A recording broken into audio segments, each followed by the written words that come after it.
So, yes, it's been a crazy retrograde. Absolutely crazy.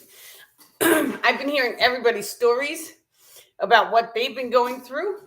And so a lot of people have reported not knowing, like, you know, it's kind of like your purpose for being down here. And so that's been coming up for multiple people across the board. I know, me too. Sometimes I have those moments and I'm just like, do we have to be here? Right? Like, can we be doing something better? And so every time I have those moments, though, the star people always reframe it for me. And so they go and they're like, well, what if you had to envision the most fun time in your life, what would it be?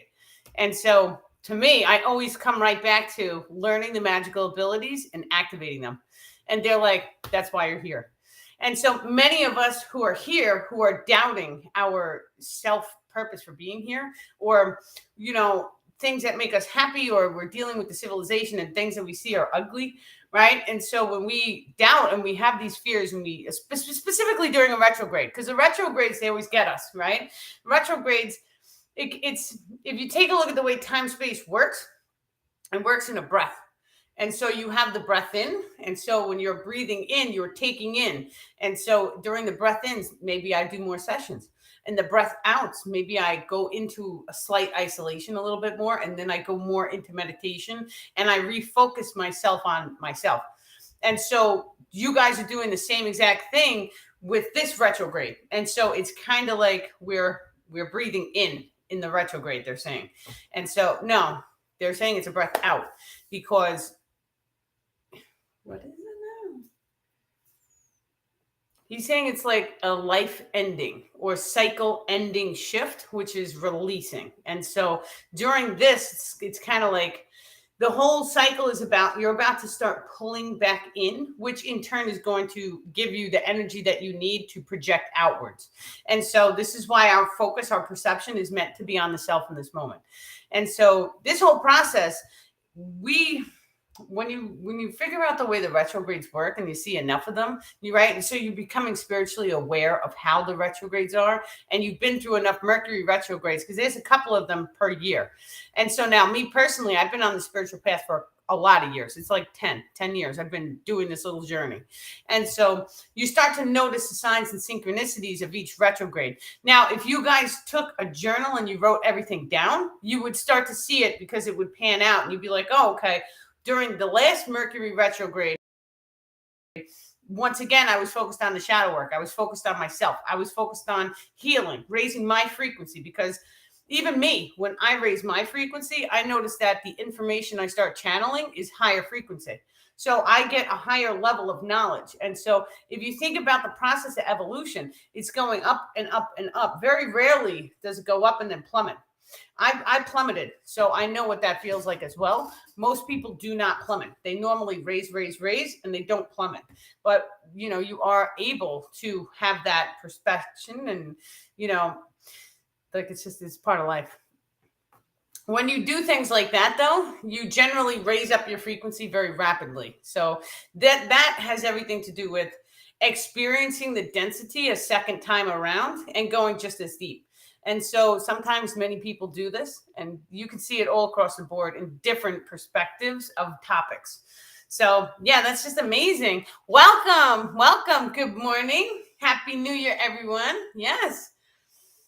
Can you tell me what having a purple grid means? And also, what is it, a gift of magnetism? Yeah, so the purple is actually, it's electromagnetism, because we're dealing with the pineal gland when you see purple. And so your pineal gland also utilizes piezoelectricity, which is, imagine you took a crystal. So any crystal we can do this with. Right? This is how the quartz works in the wristwatches, the old ones though. And so they take the quartz and they squish it, or they put it under pressure. Then all of a sudden they trigger it. Now it stores energy. And so this is why when you have one of the wristwatches, you wind it up, and then the piezoelectricity from the crystal inside of it, it makes it keep going and going and going.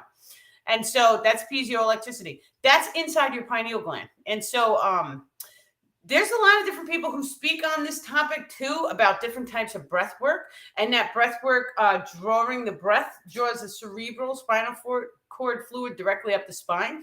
So you're utilizing the breath with the water or the fluidity in the body, and then it draws that fluid up and it taps into the pineal gland, generating a piezoelectric effect. So that's like electricity. You're generating a spark. And so that spark, because you're utilizing water, you're utilizing air, you're utilizing the chi energy because it's electrical in nature. And so you're also grounding it because it's got to come from the root chakra. So it's grounded into the physical reality. You're utilizing your body, which is grounded. And so you're utilizing all four of the elements to do that. Now, when you do that and you tune into the pineal gland and you activate it, a lot of times, well, it gives you access into the astral realm, which means you can go and you can have communication with God. You can go and you can have communication with your spirit guides, spirit beings, star people, whoever it is that each and every one of you guys are in alignment with is who will show up for you. And so, making contact before having experiences like that is of high value. Yes. What does it mean when you say DNA activations? Okay, so your DNA can become activated. And so we take a look at the DNA, and when you speak to the DNA, I am healed, then all of a sudden your DNA is going to start to change and become modified to become healed. And so this is how epigenetics also works. Your thoughts and emotions control the DNA. And so when we do activations on it, many times the star people come forward and they start triggering the crystalline DNA, which is a more ethereal type of DNA. And so who's the pizza guy? The crystalline DNA strands are more energetic in nature, and they're tuned into the spiritual realms. And so we can see them with certain types of technology because they're directly tuned into the energetic grid structure. So many times they'll throw a DNA activation into a crystal, and then you'll hold the crystal, and that crystal is giving off a frequency that affects your crystalline DNA structure. And so the more and more, and each and every individual can start to program the crystalline DNA strands. The crystalline DNA strands are also tuned into the junk DNA. The junk DNA, we know for a fact, is exactly where your extrasensory abilities are stored. And so through the process of epigenetics and turning on your codons is what turns on that DNA and grants you access into different frequency ranges in the physical reality. And so that's very important because you have a shade system or a veil system. Either or, it's the same name for the same system. And so what that is it puts a type of shadow over your perception. Now, this works with the energetic grids because that shade system, it could be anywhere. So it can cover any one of your chakras or your energy vortexes, whatever you guys want to call them. And so when you have that, like, let's say, for an example, each person read a book. Everyone is going to pull different information out of the book. The veil system is what makes it so that you can't see specific information. And so some of the information, let's say you want to see into the astral realm. You may have a shade, which is connected to a fear or to trauma or a belief. And so that shade is not going to allow you access to see into that realm. This is another reason why some people stand next to each other. And like, I could see UFOs in the sky. And so people who stand next to me, they may not be able to see the UFOs in the sky. That's only an example. And so, but that's how the shade system works. And so when we know this, now think about time, space, because when I go through time and space, I'm usually spot on, very happy, right? Very happy-go-lucky, so long as my focus is focused on something.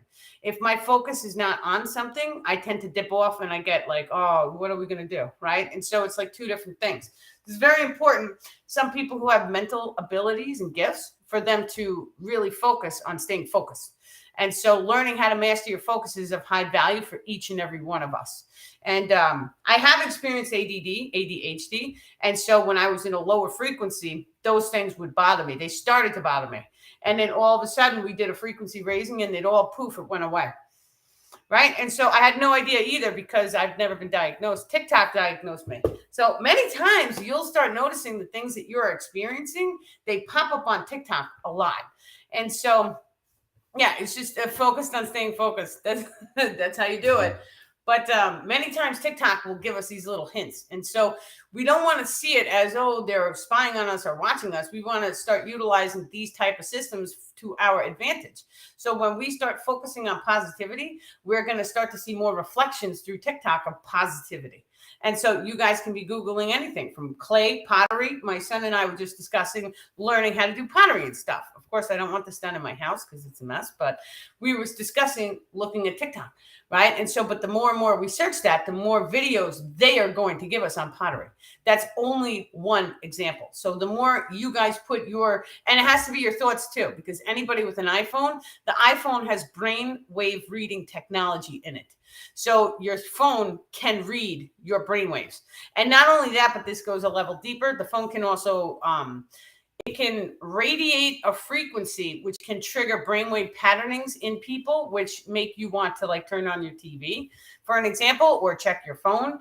And so it can also lower your frequency, so you're more angry. And so this is why a lot of people, you notice when they're always on their phone, they're not the happiest people. And so that's because they're interacting with certain frequencies on the phone that they don't know are there. And so those frequencies can potentially make you angry, upset, or triggered. And so when you start to put down the phone and you're focusing on real life, everything changes because now you're not as anxious inside. Yeah. Channeling messages comes through all media when you're open. That's absolutely true. But you have to use your intuition. And so I always use my intuition.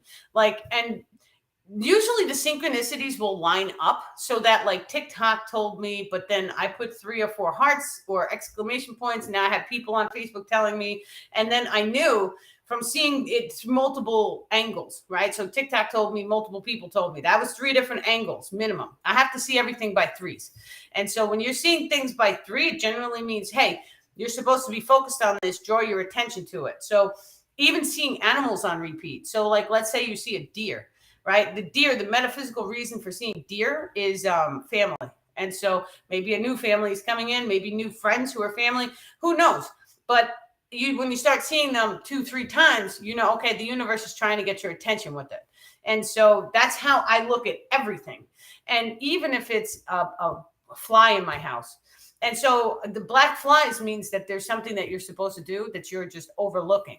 And so the Starman, he put 100 black flies. And it turns out one of my bills were due that week. And so if I didn't pay it, I was going to have to pay a fee. Right. And so when you start to realize the metaphysical way, and so the shamans, like centuries ago, they used to live like this. And some of them, I'm sure, still do, where they know what the dreams mean. And so we have dream books, right? And these are all guides that are showing us holographic reflections, right? Because when we can start to pull the signs and synchronicities and just bring us a tiny bit of more understanding into our world by just what we are observing, right? Now, there's no difference between that and what scientists do, because a scientist, they see and then they figure it out and then they believe, right? And so when you're having a look at all these synchronicities, you know, what does the science tell you when you keep seeing 333 on every single clock? Like I was seeing it 10 times a day when I first started this path. And so there was no science telling me how that was physically possible. What are the odds, mathematically speaking, of seeing a repetitive number over and over and over and over? It's impossible. However, because we're in a holographic simulation, it's not impossible. That means that it's a sign from the universe that you're on a certain frequency band with, they're saying, and that frequency is going to take you through the process of raising your consciousness level. So basically, it's like being selected by the universe for an advanced training course. Because when you start raising your consciousness, there's many, many different it's like a path that everybody goes through, right? You start seeing the numbers, and then all of a sudden new information comes in. That new information can be anything in the physical, because there's a whole brick of certain information. And so imagine that there's 1,000 different topics in that one brick. We can each pick a different topic to start with. And so they actually have a new movie on Netflix called Kaleidoscope. And so I saw a TikTok on this movie, but supposedly they made different episodes and then they coordinated them. So red, purple, violet, whatever. And then each person gets to pick which episode they want to start with. And then at the end, you all watch white.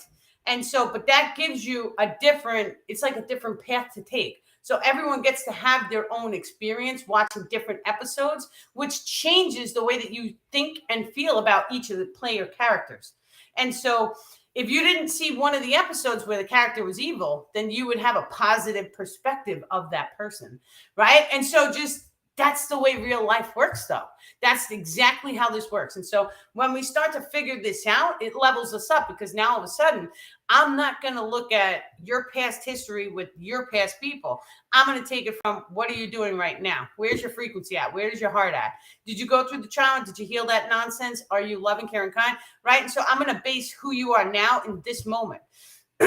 Besides that, the people, and we, so we do this, we are trained to do this. We judge people by their pasts, but in reality, time space is only an illusion. So the past that they're sitting on, that timeline, is only what they need to experience to be the person that they are today. And so many people, they go through darkness, especially the ascended masters who are on the planet. They go through so much darkness and pain and anguish because they're meant to transmutate all of that and raise their frequency very rapidly. So I don't judge people who've walked through hell or fire, right? And so I don't judge them. And I started, and I know this may sound crazy, this is what I do. I say thank you for your service, because I know from listening to everything the star people have taught me, I know that without those dark experiences and without transmutating all of them, that the entire consciousness grid as a whole wouldn't be allowed to rise into 5D. And so whenever I see a homeless person, I'm thank you for your service, because you are serving the entire collective by holding that experience and either transmuting it or just letting it ride. You're allowing us all to evolve because of your darkness. And so when you start to see each and every person from that perspective, it's like a level up in your own individual life, because it automatically removes judgment. And so judgment, I want you to imagine that when you judge something. And so, yes, we can make judgment calls every single day. I want to eat this, or I don't want to eat this, right? That's a type of judgment to some people. That's fine. What I'm talking about is looking at an individual and saying, ugh, right? You're casting an emotion, you're casting an energy at that person. And so the second that you start to treat people like, thank you for your service, it removes all of the judgments. And so when we casting energy is how we work. We are a type of radio frequency. That's what our physical form is. And so when we start casting judgments, what actually happens is it makes one of those shade veils or a density spot or a distortion, whatever terminology we want to use. It causes a density in your energetic grid, which then in turn reflects back on you. And so we really should not be judging anybody, because it blows back on us tenfold. And so the second that we know this, right, then we want to love and light ourselves, and we want to love and light all individuals. It's also okay to allow them to have their own experience and love and light them from afar, right? So you don't have to let, low frequency people into your boundary rings, but don't judge them, and just send them love and light and peace and, go in God, whatever it is that you guys want to say to people. Right. And so that's what you do. And you see it like that. And then it's healing everybody when you do that. And so you also, when you guys get into arguments or disruptions with other people, right? And we are taught to forgive. I had to go through this with the star people. They not that they made me, but they were like, you need to forgive. And so I had to go through and I had to forgive all the people who had ever crossed me. And it was quite a list, because I kept getting burned because I would always do the right thing. And it would make me really angry when people accused me of doing things that I know I didn't do. And so the cycle kept repeating. So I had to go one at a time, and I had to forgive all of those people for all of the harm that they caused to me. And so one at a time, when you forgive them, what you're actually doing is you do not have to go. You do not have to talk to them. What you do have to do is you have to forgive, because it lightens your load. And so now, instead of carrying around this bag of rocks of, oh, they hurt me, I'm hurt, right? You're putting that bag of rocks down. You're forgiving the situation. You're thanking it for its service, right? Because of that negative experience, you just made me who I am today. So thank you for the service, right? And so when you start doing this to every single dark experience in your life, now I know it's not easy, and some experiences that we do have are exceptionally dark. And so when we have those type of real negative traumas, then we have to heal it for ourselves. There's nobody else, right? And so you can have a person come up to you, you can have a person curse you out. That person may not care if he cursed you out. He may just not care. And so what are you going to do? You're going to beat a dead horse with a stick? I mean, how far are you going to go with that? You have to heal it for yourself, because you're going to make yourself feel better. And in the process of healing it, you're actually learning how to be very strong and independent, because now all of a sudden it doesn't matter. And like when I walk through the world, I walk through the world now with such a sense where it doesn't matter if you cast negativity at me. I'm still going to forgive you. I'm still going to love you. I'm not going to allow you in my boundary rings, because I'm not going to allow that type of energy in my space. You don't have access to my energy. However, I'm going to love you. I'm going to forgive you. I'm going to send it love and light, and I'm going to be on my way. And so that's what we are being called to do. Yeah. And offering a sacrifice of sorts with your self shadow work. Yeah, well, certain sacrifices are shadow work is this was one. It's funny that you said that, but this is one that I was dealing with when I was younger. I used to play piano all the time, and then I went through a lot of chaos in my life to a degree, and so that part of me was lost. And so when we lose something that we love internally, it generates lines. The lines go from underneath the eyes, depending on how strong the emotion was. So anyone who has a line under the eye, it's something that they lost. Now, if they lost, like, let's say they lost their husband, unfortunately, fake person, but that line will start to go all the way down their chin. You do not have to be old to have wrinkles. And so some children have wrinkles. And so some of the signs that we can see on people are, lost loves, grief. It looks like the tears are running down their face. And so you can tell. And so happiness is above the eyes. It curls upwards, right? And so bitterness is lines up here. Grief down here. Sadness is the corner of the mouth going down. And so anger, that's another one. People who have two lines here. A lot of the actors on TV, you can start to see anybody who has one single line in the center of their forehead. And so that means that their power was taken away from them. A lot of the actors have that line. And so I know what the conspiracies online say that those actors have to do to become top of the top in their field. And so it matches someone taking their power away. So it's just a good question. A line going from like the eyebrow all the way up, that's you, like a transformation, like a dark night of the soul. So maybe you went through a hellfire, right? And then that hellfire is there. Now, each and every one of these lines that develop on our face, you can heal them. And not only that, but you can heal them in a multitude of ways. And so a lot of times releasing the feeling or the expression. And so you point to where you can see it. Where can you feel it? If you have an emotion that's trapped in your body, you close your eyes, take a deep breath in, release. Where can you feel that emotion? Do you feel it in your arm? Do you feel it in your leg? Do you feel it in your feet? Where do you have any cuts, rashes, bruises, pain? Where do you have any lower frequencies going on in your physical form? Do you have any wrinkles on your face? What about the wrinkles on the hands? Because the lines on the hands mean something. Now, if anyone has ever seen the Doctor Strange, it's actually Spider-Man Coming Home or Homecoming, that movie. And so Doctor Strange is doing some type of magic spell to like erase people's memory. And as he's doing this, the lines on his hands start to light up like they're being changed as well. And so when you into a parallel reality, you're actually changing the frequency inside the memory complex, the star people are saying. And so the memory complex directly controls your thought and emotion grids, but it changes the lines that are on the face, the hands, the feet, the physical forms. This is also how advanced healing practices can be manifest. And so by changing the memory complex, you are changing the binary codex frequency, which allows you to shift into a parallel reality in which you are already healed. And this is allowed to manifest because time-space is happening right now. Now is the 0 point. This second that you guys are watching this video, and it doesn't matter because if you're watching this video 6 months from now, it's still your 0 point. That moment of focus or right now in your life is the 0 point. And so you're able to transcend time and space. This is what 4D is about. This is where we go to 5D.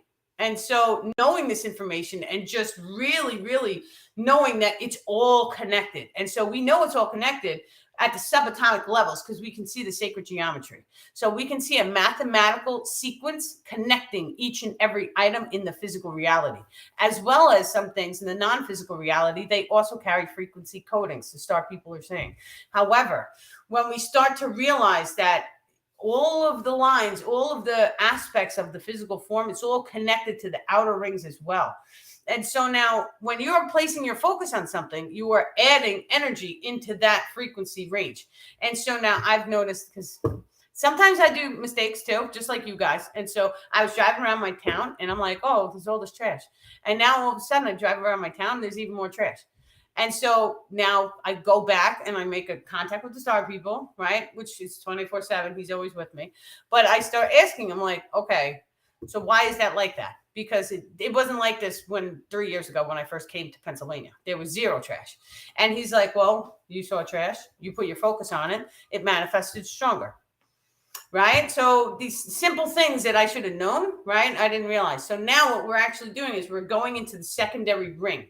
There's 3 rings above our heads that broadcast the type of energy down through the central column, out, and then back in. The secondary ring is our location grid. Now, I've seen this in New York, because in New York, we had one exit off of the Long Island Expressway. And so it was always trashy, always trashy. And so I did a manifestation, and all of a sudden a homeless man showed up. He put a sign up and he said, I'm cleaning. Please drop off garbage bags and all the stuff. And then all of a sudden people started seeing him every day, throwing money at him, giving him garbage bags, and the entire area became clean from one manifestation. And so if you've ever heard someone say, oh, if you focus on your gray hair, all of a sudden tomorrow you'll have 2. So our focus is the most important commodity that we have. And so you have to realize Facebook, Twitter, all these social media apps, they are designed to do what to your focus? To draw you in, because they want to bombard you and keep you online. And so if we truly know in our hearts the way that we manifest, our focus becomes of high value to us. Because now all of a sudden, do you guys want to sit there and watch people killing each other on a video? Not really. Would you rather be focused on something calm and peaceful and love and light or healing, right? And so even sending earth energies up into the human consciousness grids, that's known as a grid worker. And so each and all of us, we can start to do that by just going outside and just imagining the Schumann resonance, or this energy of ether, right? You can pull it all in and you can project it up to the human consciousness grid, and you can raise the frequency of the location grids. And so that in turn, when you walk out into civilization, you're going to start to see it become clean. Now we're still in winter, but just watch, because the second that, and I know that this is going to happen because I've seen it before, but the second that we start hardcore doing, love and light to the environmental ring, the town will probably send people to go clean all that nonsense up, and it'll be as if it never happened. Right? And so you always want to focus on positivity. Even with Facebook. With Facebook, I'm very particular. I never scroll the feed. Right? It's very, very rare that I scroll the feed. What I do is I come, I post. So I put my writing out, and then I read the comments, and I focus on the comments, and I'm out. Right? Because when you start to scroll there's so many friends on the list. You really would have to go through each and every friend and see what they're posting. Are they posting any political, stuff? You don't want to see it. So I don't even do the feed.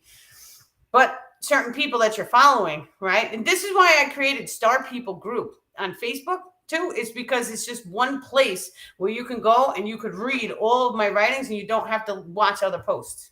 So yeah, you guys can go to Star People group. We have about almost 1,000 actually. It's like 950 people there. So I always put all my writing out. Yeah.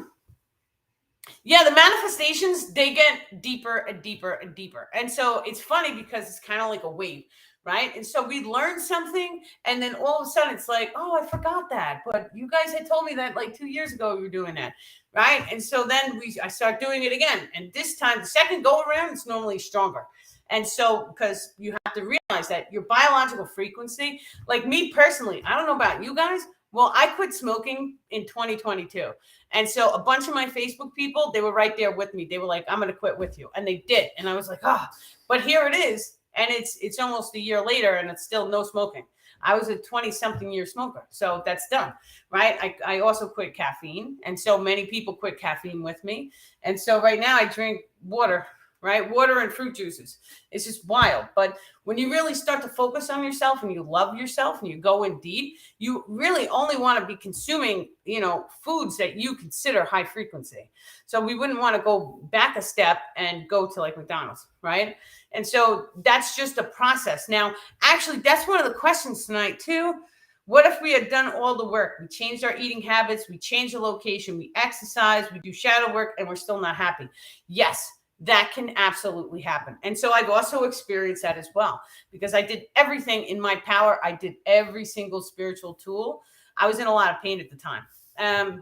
The location code, I went outside a lot, but I didn't actually change. I didn't move, right? And so maybe that. But when you tried everything and you feel like nothing is working, that's when you kind of just have to, okay, it's in God's hands, or it's in the higher self's hands, or it's in the source frequency hands. Whatever terminology you guys feel like using, it's all the same thing.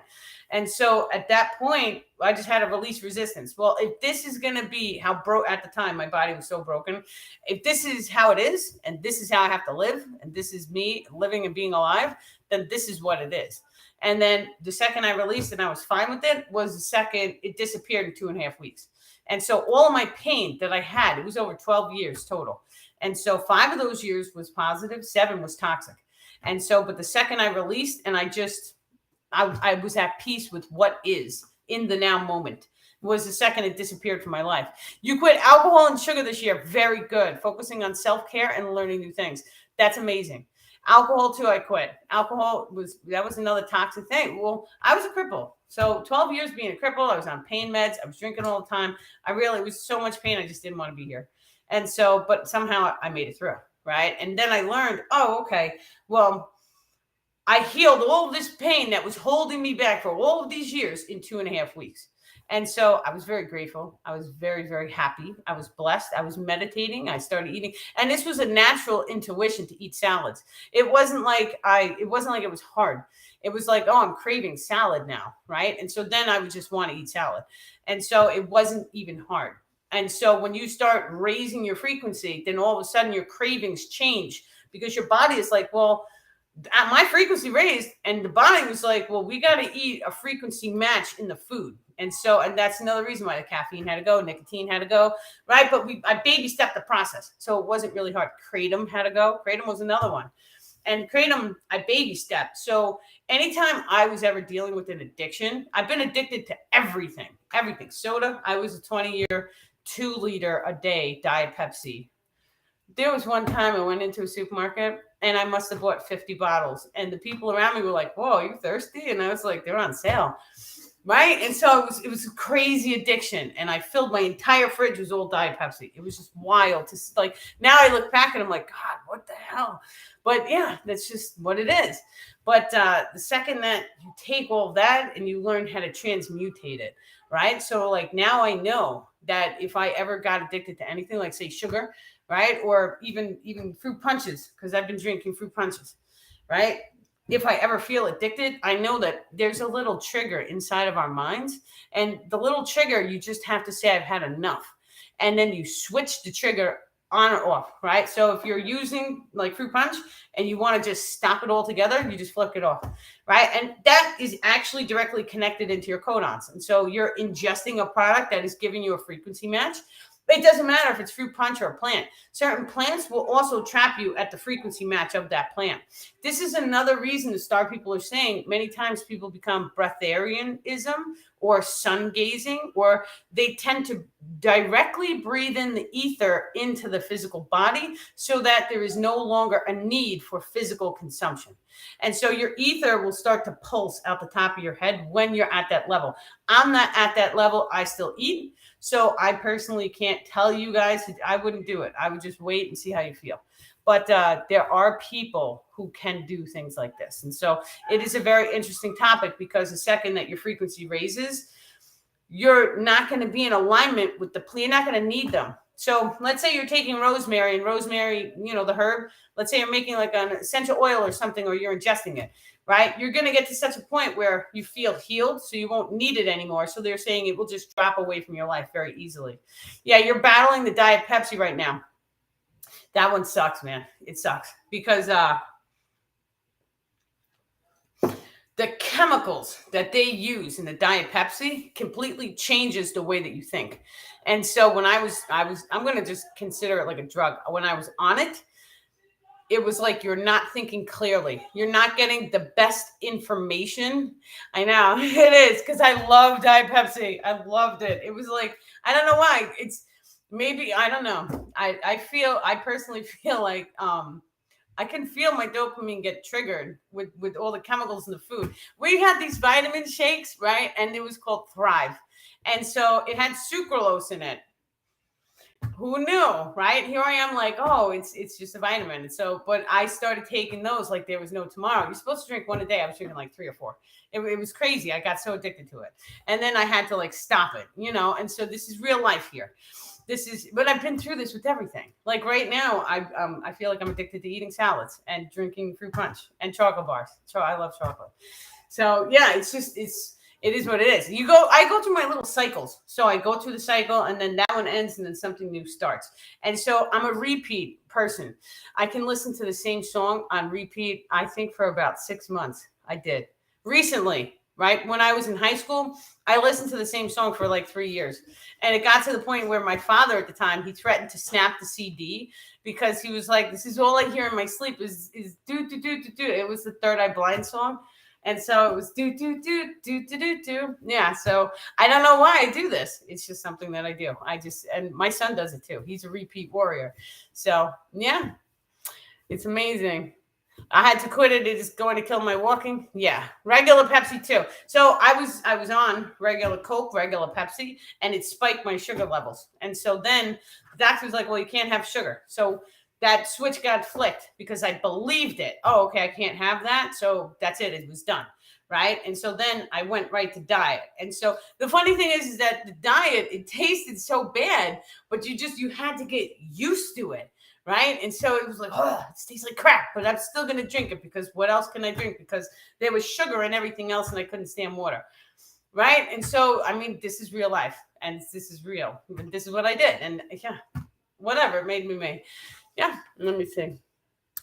Yours was Diet Mountain Dew. All of the sodas have chemicals in them. And so I was with my kid's father and my kids. We were going somewhere and he was all like, let's go to Dunkin' Donuts. And I had quit caffeine. It was like a trial by fire and I failed, right? I went and I got the iced coffee and I had it and I get it. It's crazy the way I get it because it's like, it's the largest that they could go. And then I need the whipped cream, the caramel, and the cinnamon drizzle. And I'm going to drink the whipped cream first before I even touch the iced coffee. And so while I'm sitting there sucking the whipped cream, I hear the Starman. He's like, "Are you really going to drink that?" And I was like, "Yes, I'm really going to drink this." Right. And I was all excited. And so he was like, he showed me a vision of me going up to the Dunkin' Donuts counter and ordering the coffee. Now realize this is as I'm enjoying the whipped cream. And so he showed me a vision of me trying to order the coffee and all of my thoughts being pulled out of my mind. And so I wasn't able to communicate with the guy. And then I snap back into real life when I'm looking at the coffee and he's like, that's what drinking that coffee is going to do to your channeling. And you have a live to do. And I was like, oh man, I can't drink this. And I couldn't drink it. And so from that day, it was like, it's not worth it. I just have water. But it's crazy because I was totally going to dive into the iced coffee. And you don't realize, like, when you tap into higher frequencies, a lot of times the shifts are easy, right? And so it's not a sacrifice. You don't have to sacrifice not having your coffee, or you could have it once in a while, right? But when you're doing high frequency work like this, and you're bringing in the knowledge, and it's like that one iced coffee is going to completely scramble your thought grid, and it's going to take you weeks to get back up to the level that you're at. Is it worth it? No. But you do it because it's a type of sacrifice. And so it's just, yeah. You need to fix whatever that fix is. You just need it. Yeah. And actually, there's always because I've been working with them on this topic because now I'm asking why. Well, why do I have this, desire to do everything a million times over? Where does this desire come from? And they're like, there's a switch in your head that tells you to keep doing it because you came here in order to transmutate cycles. And so supposedly it has something to do with the thought grid complex. And so many people who have like the ADD, ADHD, right? They actually have thought grid abilities. And so it allows you to perceive time and space very differently than the rest of the civilization. Now, the rest of the civilization, they see it as something that's bad. So they medicate people for it. It's actually a gift. It's a blessing. Now, you have to be in a high frequency and then you start to notice a blessing. Or if you're in a regular physical perception, it could seem scrambled. So the people who seem scrambled, and I've experienced this, so I know exactly what it's like, because at one point, and this is when I was really sad, but I would walk from the kitchen and then I would stop in the laundry closet area, and then I would get totally turned around and I would do 10 different things at once and nothing was getting done. And so the second I started clipping, no soda, none of this stuff. I cleaned up my diet completely, was a higher frequency. And then all of a sudden now I see it as a gift, because now I'm like, well, it allows me to channel the way I channel. That's one. But two, it allows me to focus in the now moment. And that's my whole life has always revolved around the now moment. And I never realized it. Even as a kid, it was like I was never okay with schedules. I was always okay with, I had to do what I felt drawn to do in the now moment. And so I was probably very difficult for my parents. I don't know. I have to ask them. But yeah, that's how I was. It was just amazing. What do you think about mushroom therapy? It seems to be a bit of a hot topic. That is hilarious that you say that, because I just went today and bought chaga mushroom tea. And so this is my coffee replacement. It's a box of chaga mushroom tea. So it's a tea bag, but it makes the tea look black. So it looks like coffee. So I'm tricking my brain that it's coffee. And so, but it's actually mushroom tea. But I've been doing, I have mushroom powder. And so it's 4 different bags of different mushrooms: chaga, reishi, lion's mane, and cordyceps. And so I took each of the 4 bags and I dumped them all into one jar, or multiple small jars we have. And so then I just take a tiny spoonful and put it into the mushroom tea. And then I also use kava tea. And so kava is just amazing. It's absolutely amazing, because if you don't feel good or you're having an anxious moment, right? And so I actually bought kava from Amazon years ago, though. It wasn't recently. And so it's like a type of root powder. And so you put it in like this sack and you have to soak it in the water and squeeze it out, right? And then that water you're supposed to put into it like a tiny teapot. And then you have the teeny tiniest little cup of kava tea. Now it tingles your lips. They started making tea bags out of the stuff. It's wonderful. And so anytime you feel stress or anxiety, I go and I have a cup of kava tea. But I do want to get like the root kit, because it turns it into like a ceremony. Yeah, it helps you sleep. It totally, like, if I'm too wound up or I feel like I have too much energy, then I could take a cup of kava and cuddle up next to a nice book or something, right? And it'll really help me just to chill out and to not stress. And it's, when you're dealing with the things that we've been dealing with the past few years in the civilization, it seemed really easy to me to just be like, oh, it's all done and over with. But the emotions are still inside of you, and the emotions still trigger you unless you go inside and you take those emotions and you handle them with love and light, right? And so a lot of times we don't even realize the emotions are in there, and we don't even know how to release them. And so I only know this because the star people come down and they do full clearings on me, and I'm like, damn, I didn't even know that was there. What was that tied to? And then they'll show me the memory when it first crept in, right? And so it's kind of like you have to go through your entire memory grid. I mean, everyone needs to have an extraterrestrial species to help you guys do the energetic work. You need it, because who the hell is going to know how to release all these emotions? Half of us don't, remember the emotion is even in there. So a lot of times you want to just feel into the physical form. And so they're saying that goes right back to the wrinkles on the face. So if you see it, you can heal it, you can release it. So let's say you end up with a cut or rash or paper cut, anything, any sort of physical damage to your vessel, right? So let's say you have the location code. My location, we're just going to say right here. Or skepticism. Skepticism lines go over the eyebrows. If you're a skeptic, the lawyers usually get those. And so what do? You have to heal those emotion codes, because every single time you've held the emotion of being a skeptic, it generates the lines over time. And so when you go in, and so now you know the emotion code. So now you close your eyes, you go inside and you say, I heal any and all emotions of skepticism. And so when you fully release them, you can even visualize like a color ball in front of you and just allow that color ball to pull the emotion codes out of you. Then take the color ball, send it white light, turn it white. You can place it right into the mark on your face, or you can shrink it down, throw it over your shoulder. It's gone. Take before and after pictures before you do this. And so there's actually a gentleman, Dr. David Snyder. And so he talks about this too. And he talks about facial reading and all that information. So that's really, really good if anyone's interested. And not only that, but when you learn how to read people's faces, I mean, you have to, it's kind of like taking an ethical standpoint of do no harm to people, because now you can see right through them and you can see their injuries, you can see their emotions, their pain, right? And so whenever I personally come up to someone who has a mark and I know what that mark means, I handle them very delicately. And so what does it mean if you put a Merkaba on your forehead and you see an eye looking at you? That can mean anything, but most of the time it depends on the eye the star people are saying. So sometimes you could have an evil eye looking at you, or sometimes it could be your star family. No, they're saying the star family is always looking at you. They don't need to put an eye on you. Yeah. So I would, he's saying be very aware. And if you can send it love and light, that may allow it to heal. And so there is a soul contract in your case, he's saying. So just be very aware. Can you share about the tricks attached to the addiction and how to clear? Every single addiction pattern has an attachment. And so it's just crazy. We know chocolate's been pushed on us. And chocolate is very healthy and beneficial in some ways. But there's parasites, and so the parasites are in the chocolate. And so when we ingest the chocolate or anything with the sugar in it, because the sugar is really what contains the parasites, it actually enters the body.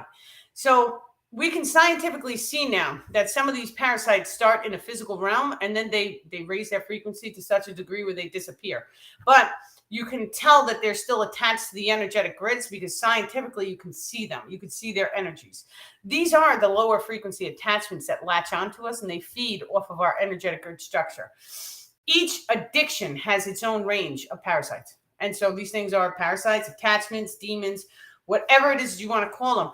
They've had people who were able to remote view what these things look like, and they kind of look like a spider. And so their head, they had 3 little marks. And now, what movie was it? There was a movie called The Dark Crystal, and The Dark Crystal was on Netflix, I believe.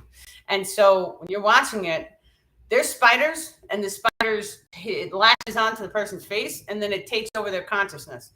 That's kind of exactly what the attachments are doing to us. And so it's pushing emotions, and it's changing the way that we act and behave. And so the only reason why I bring up the TV shows, and so is because they are disclosing what they are doing to us. And so that disclosure usually goes through the media. Yes, and fears, it's our own fear, because when we reach a high enough frequency, these attachments can't see us. They can no longer interact with us. They cannot restore us, because the second that you overcome the thought, that's it. You take that thought or that emotion code, you throw it into a trash bin. I don't need you anymore. Thank you. Go home. Get off of me. Right? You're taking control of your thoughts and emotions. Anybody can sit here and talk all this garbage to us, right? But we see it as our voice in our mind, so we're believing it. That's the thing. We're changing our perception, and we're going into a third person perception. So it's like, okay, those thoughts in my mind, who owns them? Is that me? Do I magnetically attract those type of negative thoughts, or am I going to, not today, universe, right? And I'm always saying that, not today, universe, when it's negative, right? And so I right away, I trash can it. And so that's it. But little by little, each and every attachment, whether it be the soda ones are hardcore because they're thought grid attachments. And so thought grid attachments, they mess with your mind. They mess with the way that you think. They mess with your hormones, reproductive systems as well. All these things it's all connected. And so each type of alcohol has its own range of attachments. So I used to be a bartender. If you've ever noticed people who drink tequila, they tend to black out a lot. That's because there's different attachments connected to tequila, right? And so vodka has its own range of attachments, but you have multiple brands of vodka. So you have Grey Goose, you have Absolute, Smirnoff, right? All these different brands, different attachments attached to each one.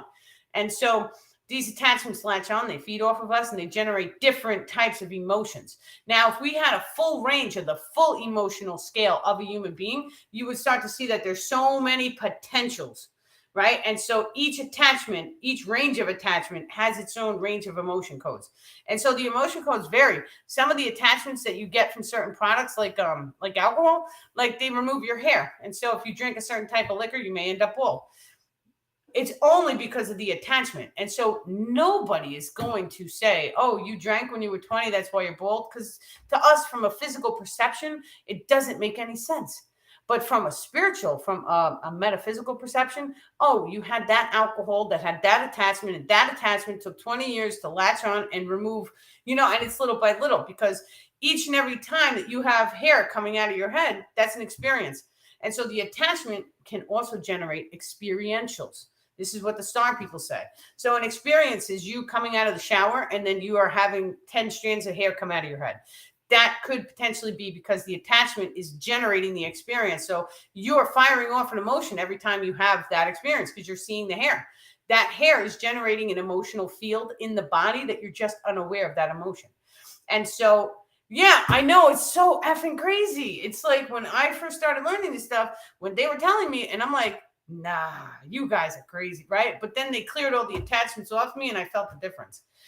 And I saw them too, I should say, because they had me in meditation and it was not fun. It was like 4 days of hell, but it needed to be done. And so I felt them pulling at my energetic grids. They would levitate certain parts of my body off the bed. And so now imagine the meridians and the ley lines in the body.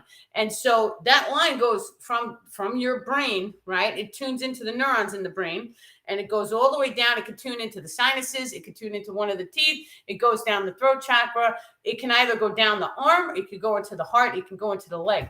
Well, when they pulled my one meridian, I felt the entire meridian go all the way down into my toe. And I was like, oh my God. Right? I had no idea that a meridian, you could feel the energetic pull. You could feel, it was like a skin sensation of being pulled or being levitated up off the bed. That's what it felt like. And then they started teaching me how to get rid of the attachments. And so like the one attachment that was on my toe that was connected to this meridian, unfortunately, his name was at death's door. And so when I was in so much pain, I used to sit around the house all the time saying, God, I just feel like I'm just waiting to die. That was the emotion code. And so that emotion code, that thought, it was constantly coming out of my mouth because that was the thought that was in my head. That was the emotion code that this attachment was generating in me. And so, yeah, it was generating a misalignment in that meridian grid. So when they had to clear it multiple times, they still come in and clear it. And so, but the attachment is gone. But I saw, you can see certain attachments. And so some of them look really hideous, really ugly, it looked like I had pulled a big tiger off of me. And so I heard all the star people like, oh, like they all took a step back and you can hear them gasping like, holy shit. And so, yeah, it was just wild. Kindly ask the star people if they pop into our dreams. Yes, they do that. They do that all the time. I had a dream where I was holding a firework outside. And so the firework popped off and I was like, oh, I didn't get hurt. Maybe I should put it on my car. Right. And my starman, he was like, no. And like, it woke me out of the dream. And so I was like, oh, you're watching all my dreams. Good to know. Right. The next day, I had already taken my car in for an oil change. The guy did not tighten the screw. So there was oil leaking. It's still all over the local streets over here from my car. And so I took it right away to the oil shop and I had him fix it. But that dream with that firework on my car, if that thing would have went off, that oil leak, it would have blown apart my car. And so the Starman saved me once again. They've saved me so many times. I'm so grateful. Like, it's crazy. Let me see. Alcohol is called spirits. It's for a reason. Yes, it is. It is because there's spirits inside of each and every alcohol. And so I've used sound bowl healing techniques to break off attachments. You can definitely feel the difference. Some of them, they do not like high frequencies. And so especially I have the 432 hertz tuning fork. And so that one I can use. And so, but I've been to certain locations. And so my nephew, he was in rehab. And so I took him to an AA meeting. It was in the basement of a church. And so when I walked in there, I felt like my energy was being drained. I felt like I was getting sick. And so I felt like the room had slightly changed. I had felt like that anytime I ever go into a doctor's office, I feel like my head shifts. And I've always, ever since I was a kid, I felt this. And I had no idea that it was these attachments. I always thought, oh, maybe I'm just claustrophobic because it's a white room. When am I ever in white rooms? Like, my house was always like yellow or, colorful. And so I just chalked it up to whatever it is. Maybe I have an issue with doctors. And so, but no, it's because of the attachments. And the attachments, certain attachments, you can feel them around certain people who engage with like drugs. You can feel their attachments. And so we did a Zoom meeting the one time, and one of the guys in there, he had a thought grid attachment. And so it feels, a thought grid attachment, it feels like the entire world that you see, it gets really fuzzy. And so it kind of looks like you're looking at a central circle. It's kind of like how the Apple iPhone will take a portrait mode video or photo, right? So you see the main person nice and sharp and clear, and then the rest of the world is fuzzy. That's how certain attachments feel. And so it's kind of important to know how they feel, because you guys may have had the feeling and you just had nothing to identify it with. And so whenever that happens, just imagine they can go through the technology, they can go through time and space, they can even hop it, and they could latch onto you if you're open to them. But I can feel them.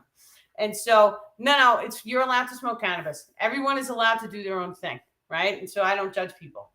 And so my kid's father, he used to smoke a lot. And so I've had a lot of people say when they stopped, their dreams came back. So keep that in mind, that if you ever stop, you may feel, right? And so anyway, thought grid attachments, it's like they're sucking the energy out of like the pineal and the top crown chakra, the star people are saying. And so it feels like you're, and it pulls you out a little bit. That's just what they feel like. And so just be aware of the feeling. Yeah, pay attention to how you feel is right. Because if you, like, let's say for an example, you guys walked into an abandoned house and you had like a creepy feeling, right? Or you got the shivers or any of that, or you felt like unsettled, right? There's been so many times where you try and brush that off and we're like, whatever. We're trying to be tough. Right? You can't do that. When you have a creepy feeling, or you feel like your perception has changed, or you feel something and like it felt like you kind of get like sucked into it, kind of like a daydream. And so that's the technology that these things are also using, because some of them, they latch on, some of them are ethereal in nature. And so they can latch onto us and they can stay and they can continuously feed. Other ones are more physical, but we can't see them. But they still have a sense of physicality to them, and they use high technology. And those, let's say, for example, they know that there's going to be a church meeting in the basement. And so they can set up a piece of technology to drain everyone's energy who walks into that environment. Who the hell knew? Right? Who knew? But this is real. And so the second that you know that this stuff is going on, and your thoughts and emotions can be manipulated by not only the attachments, but by different extraterrestrial races, because they are telepathic in nature. Now, I've said on many videos, I tell you guys straight up what the star people can do. So my starman and I, we have a very intimate relationship. I've seen him do amazing things. He can project his consciousness into another animal. He can project it into a person. I've had conversations with people and they stop and they wink at me. And I'm like, why did you wink? And they're like, I didn't wink. And so that was him. He told me later on. But he has the capability of moving even my body. So he can project in and he can make me raise my hand. A lot of times when I talk to you guys, like, this is him, because he's inside also speaking and making the movements. And if I say something that he doesn't like, he'll, we got to stop everything, right? There's a whole feeling that goes along with that.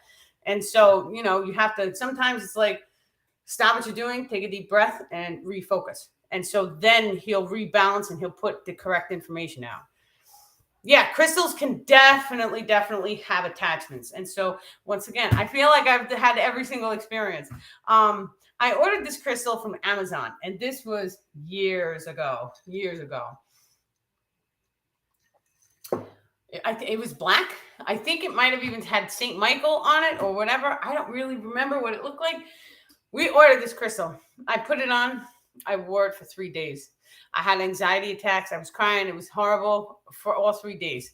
My kid's father comes. He's like, you haven't felt right until you put that necklace around your neck. And I was like, no, I can't just be, it's just a necklace. It's from Amazon. He's like, okay. So day 4 comes. I'm still having panic attacks. And so I was like, all right. He's like, give me the crystal. I'll try it. To prove it, because now he's like, I've had enough. I can't deal with it like this. And so now he wears the crystal. The next day, he had a whole panic attack. And so he had a really, really horrible day. So he comes home. He's like, take your crystal. This thing is poop. right? And so then I take the crystal and I still don't believe. I'm like, I don't believe you, right? So then I take it to my neighbor, she's like 70 years old, right? And so I put it around her neck. And so the next day she's having a panic attack. And so I asked for permission. Yeah, he knew what I was doing. My neighbor knew. I was like, look, yeah, we feel kind of weird wearing it. Tell us how you feel. Right? I did it to my mom. She had no idea though, right? And so she had a panic attack too. I mean, after all four of us had felt like panic attacks and crying and like, stress and anxiety, I took the crystal, I cracked it outside and I threw it away. And so, but the point is that I didn't believe that this was true. I did not believe that crystals could be dark objects like this. However, where did the crystal come from? Was the location code had a lot of anxiety in it? Now I know better. And so where you source your crystal from, was it a high frequency? How did they source it? Was it an African diamond? Are they killing people for these diamonds? Is that fear getting encoded into those crystals? Absolutely. If that's where your crystal is coming from, it gets encoded with whatever frequency. And so now take a look, and this is going to be the wave of the future, especially because so many people are making fakes, right? And so we have people who are going and digging the crystals out of the earth themselves. I would pay double for a crystal that somebody went up a mountain or wherever the hell they went and they pulled it out of the earth, because at least I know, okay, they're ethically sourcing it. Maybe they made a TikTok video, right? I would pay that person for that crystal that they showed on the video. And so I could see this becoming the wave of the future. Yes, you can clean the crystal. However, some crystals have been programmed as dark objects. And so I do have a post. Maybe I'll put the post up on Facebook about dark objects, but they've taken knives before. Not me, not any person that I know. I know the folklore that there's been dark people who have taken a knife and they have sat there in meditation with this knife, and they have told the knife, anyone who touches you will, cause harm to themselves using this knife. And so, but they sit there and they program this knife with this intention over and over and over again. Of course, it's kind of like, it's whatever harm gets done from this knife gets cast back to the person who made the casting. And so this is just the way that energy and karma works. And so now all of a sudden we come along, innocent, silly people, and we touch a knife, and now all of a sudden we could even accidentally get cut. Right? Or so it could be something worse, but that's an intention program. And so you may see a lot of times now, it's in the star people stepping forward saying it's important to realize that there are dark objects, because let's say, for an example, you get a gift from an individual. That gift could be like a gargoyle. And so maybe their intention for you is for you to fall on your face. So maybe it's a friend, but it's not really a friend. And then all of a sudden, now they're giving you a gift, you're putting it in your house, and their frequency is encoded into that gift. And now all of a sudden that frequency is radiating in your environment. And so it's important to sit down with each and every item that you have and feel. How do you feel with that item? Does it make you feel happy, joyful, and blissful? Or are you looking at something that looks demonic? Get rid of it. Actually, this came across one of my sessions, I think like a week and a half ago. The star people were like, you have an eerie crystal. And so, and the woman sent me a photo of one of her crystals, and right away I was like, oh my God, it looks scary. Get rid of it. Right. And so, but sure enough, she had an eerie crystal after the star people told her, get rid of the eerie crystal, because whoever created that, who was the author, who shaped, it was a skull, an elongated one, who shaped the skull, who made the skull, where did it come from? All of these things get encoded into it. Now, we're spiritual people. So many of us know we're getting a crystal and we are going to chant and pray and sit and meditate with the crystals. We're going to sage them. We're going to wash them in salt water. Many of us do these things, and yet they can still have the dark effect on us. So it just depends. It really, really depends. Now, if you have a crystal and you are not sure if it, prayer cloths. And so prayer cloths, I've never actually heard of a prayer cloth, but what they're showing me is, if you pray over the cloth, to bless, right? And so that cloth, it's kind of like a magic robe. And so sometimes in magic robes you can put on people, they're saying, and so that will have a healing effect because it's blessed by many, many people. It's not just one, it's more than 3. And so prayer cloths are the same way, they're saying, where you can take that, you can wrap the crystals in it so it protects and blesses the crystal. Now, a lot of times, even churches, and I haven't been to a church in years. However, there are churchgoers who are very open-hearted, love and light, who call the angels in there. And then all of a sudden, when you walk in there, you can feel an energy shift. And so I've been in houses where those people who own the houses, they were churchgoers. And their house, their energy felt very clean and pure. And so there's many times when you go inside of a church and all of a sudden it changes your frequency. It's like a level up. So it's not every church. I would assume some churches could be not as positively aligned. So just go into the church and see how you feel. Now, I'm also another one. You do not have to go when there is a priest speaking. You can go when no one is there and you could just sit. You could do your meditation, right? Or even the prayer beads. And so my parents sent me to Catholic school when I was a kid. They gave us rosary beads. They said, oh, you're supposed to say your rosaries, right? What the hell does that mean? But then all of a sudden, take it from a manifestation perspective, right? So each bead, you're supposed to thank for whatever it is that you wish to manifest. So thank you for world peace. And now all of a sudden, you have to do that in a certain number. So what is it, 108 to correlate with the chakra system? Like it could be anything.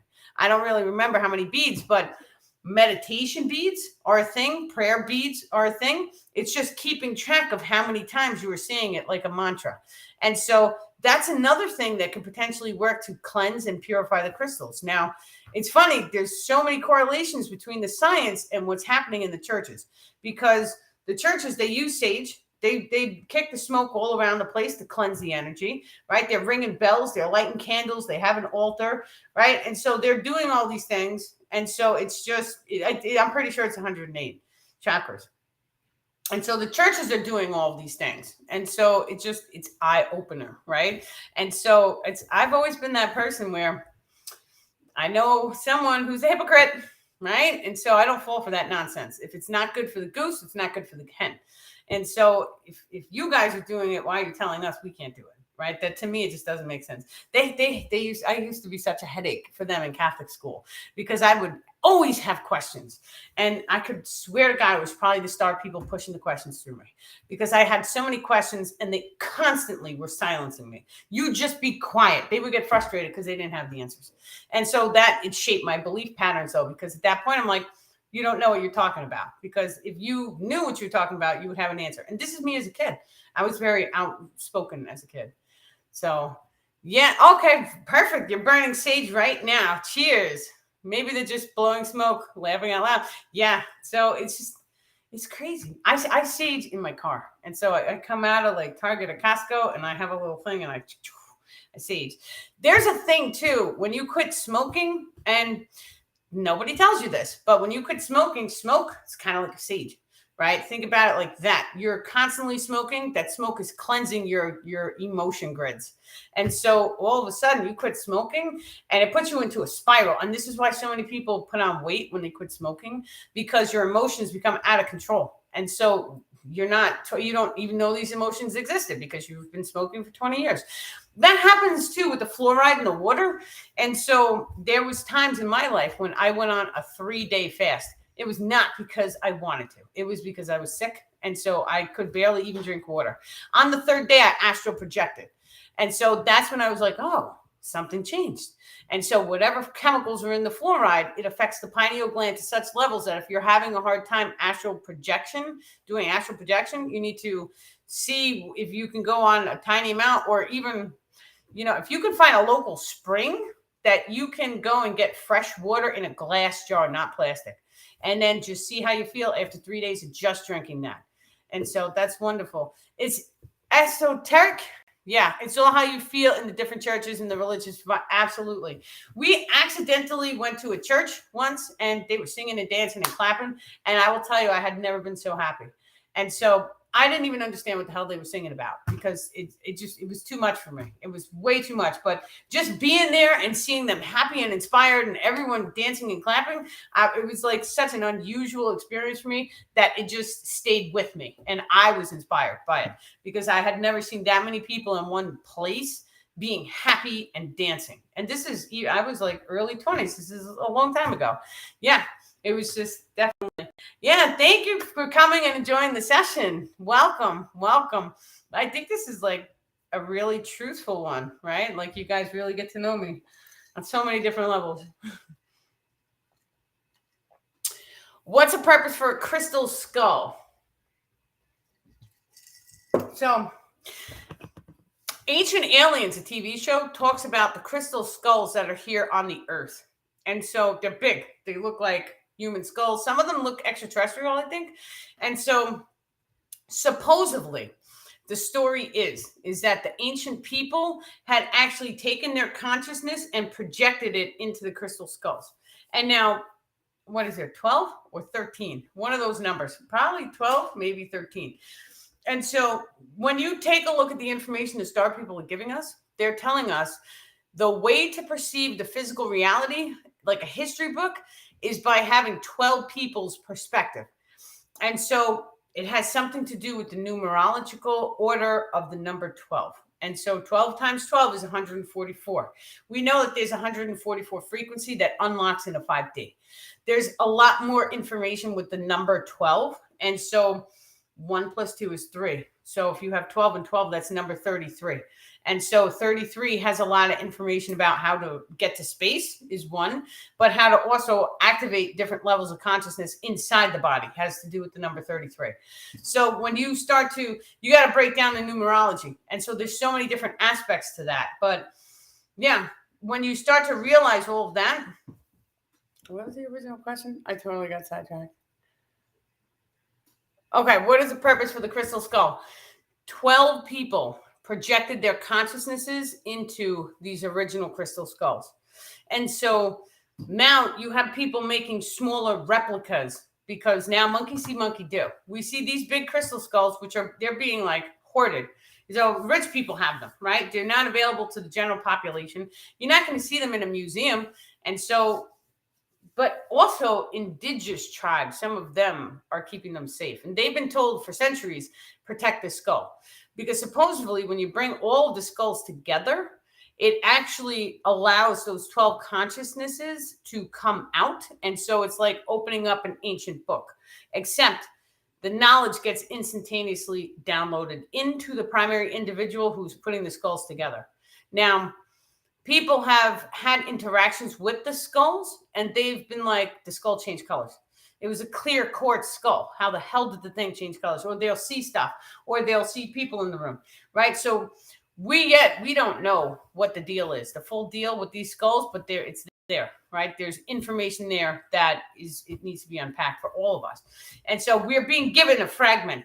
But then you see people and they're making these tiny little skulls that look like crystals. And now you have to realize that the star people are stepping forward and they're saying that the tiny crystal skulls are in a sense connected to the larger ones because it's connecting onto the same electrical magnetism grid structure. It's the same. It's become the same. It's a crystal and it's in the shape of a skull. And so you have to realize that each animal, each insect has its own consciousness grid that surrounds the planet. Each item. So all of the quartz crystal has a consciousness grid. Each shape of the crystal has a small fragment of that grid is slightly different, but they're all connected into that grid. So let's say you had a crystal skull and that crystal skull, you dropped it, you cracked it in half. Now, all of a sudden it changes back to the original quartz grid, right? And so then it would get buried back into the earth, or it would be reformed into a different shape. And the shapes all have a sacred geometric mathematical sequence to them, which then in turn allows them to resonate with similar or like-minded items, the star people are saying. And so, yeah, the peace sign is actually a spiritual sign. I had no idea. Matthias De Stefano speaks about that. And so when I saw him do that, I was like, oh my God. Me and my kids have been throwing 22s for years. And so it's all on my Facebook. You can see my kids with every single picture that they take, they have a peace sign. And I heard that and I was like, oh, that's another synchronicity, right? It's something that we do and we see it reflected back at us. That's how I see everything.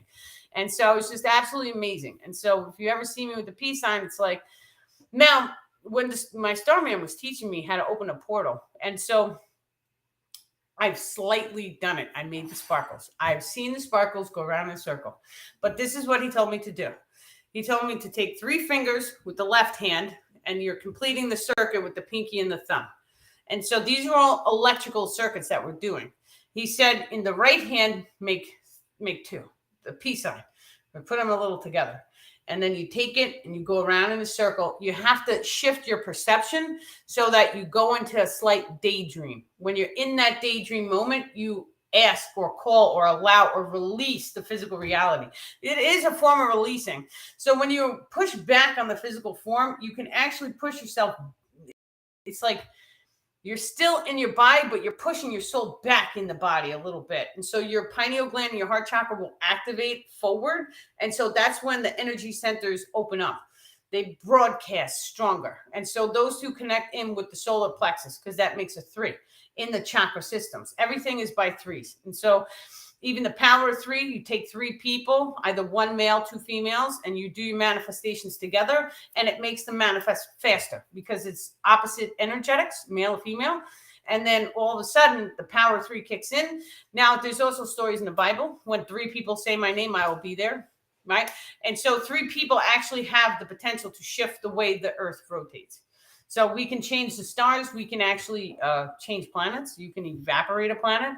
So imagine that we have the ability to move mountains, just for an example, right? Well, let's say we're learning how to harness the ability ourselves. So we are given like it's kind of like a free pass.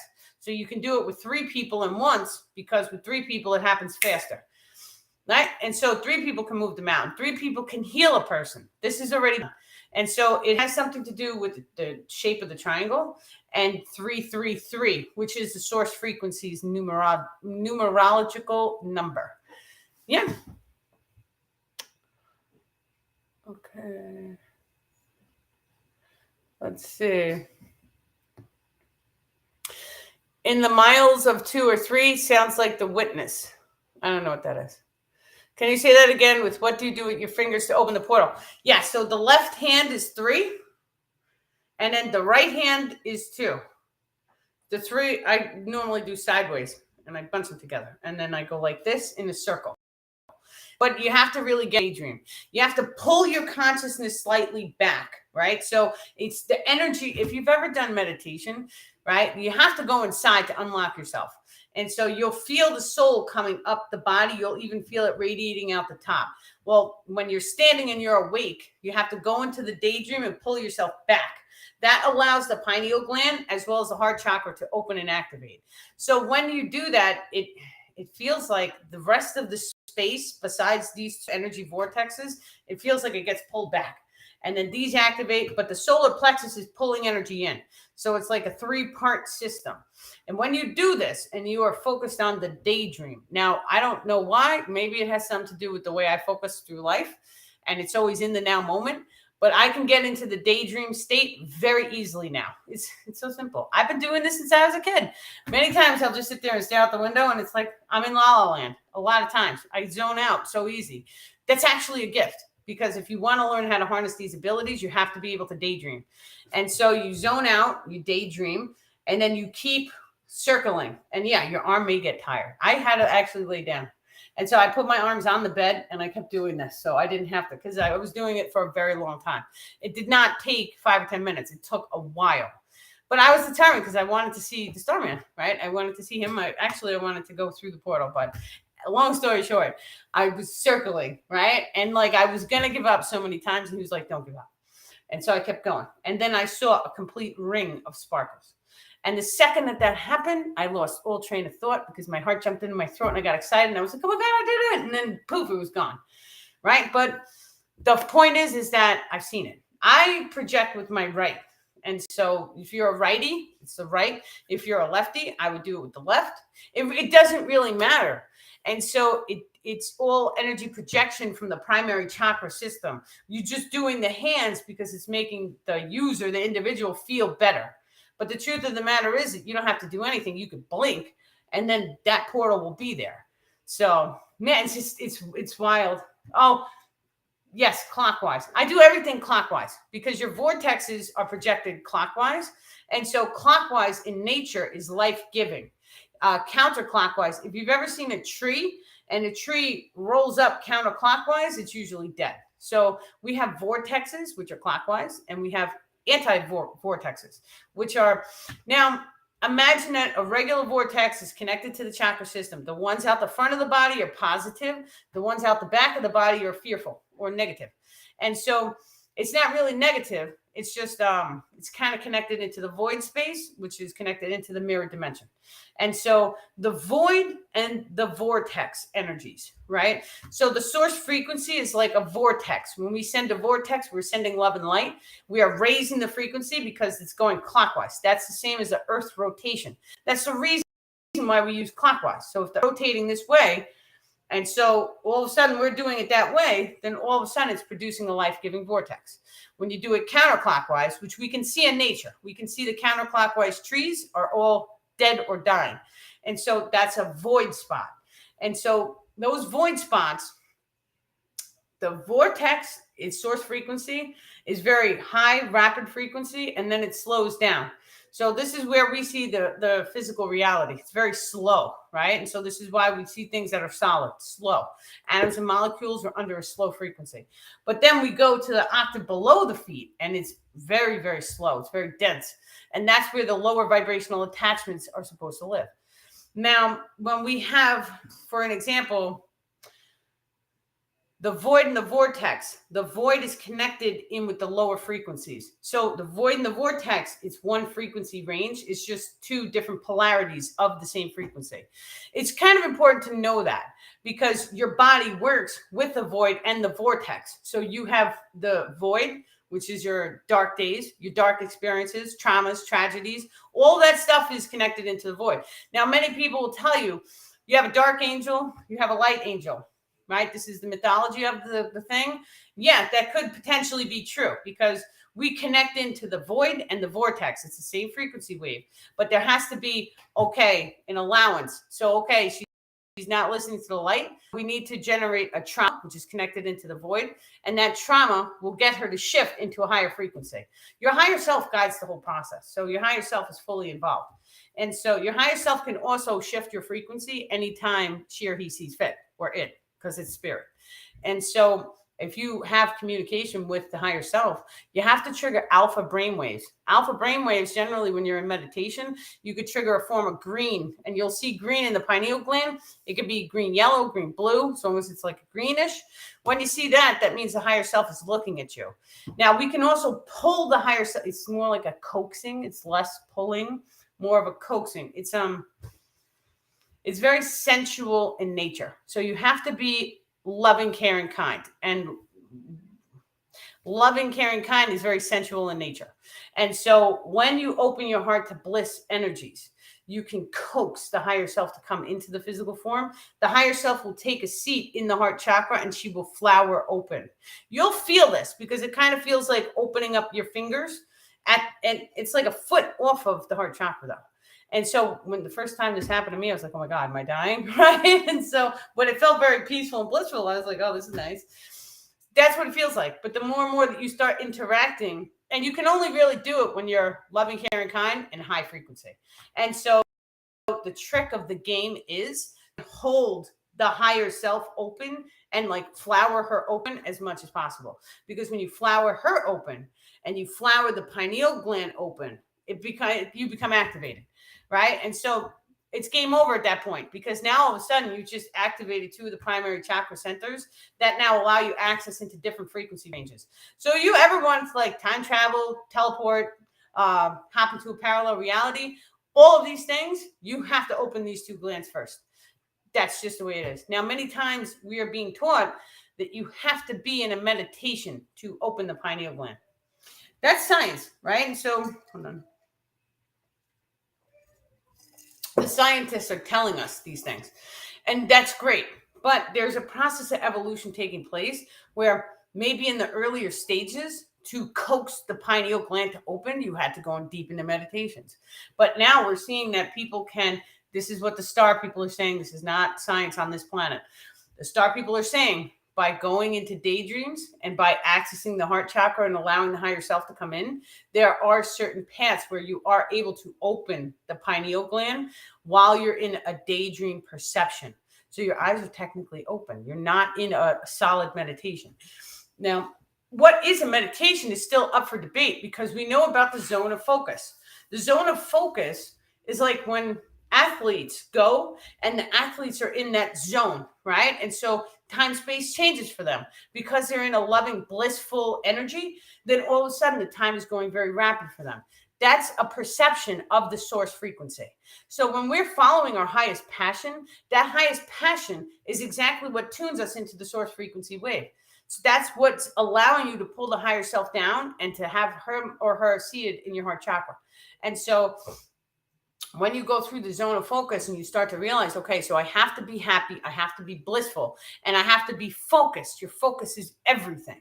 And so where are you going to place your focus? If you can place your focus in that daydream, and you can open up these energy centers, you can rebalance all of your energetics. There's so many different things that you can do during this process.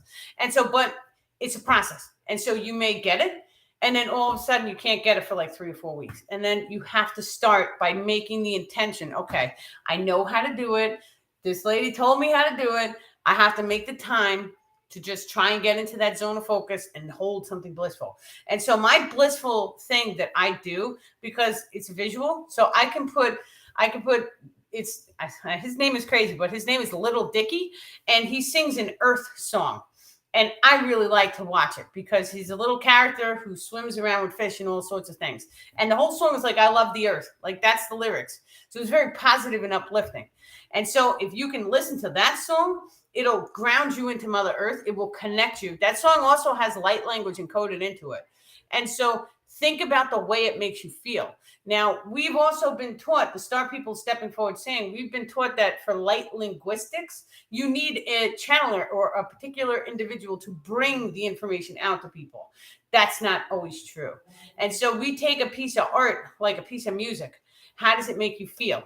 When multiple people express an emotion code of love, joy, and bliss, that emotion code gets projected into the artist's creation. And so the more people that love the song, the higher the frequency of that song is going to be raised. And so the more and more, it's kind of like a collective manifestation, they're saying. So yeah, it's just a process, just so much there. You do it so effortlessly. Yeah, I did it kicking and screaming. I just make it look effortlessly. You know, the Star People, there was some, I did not want to give up my soda. And so I had certain dreams where I was scared straight.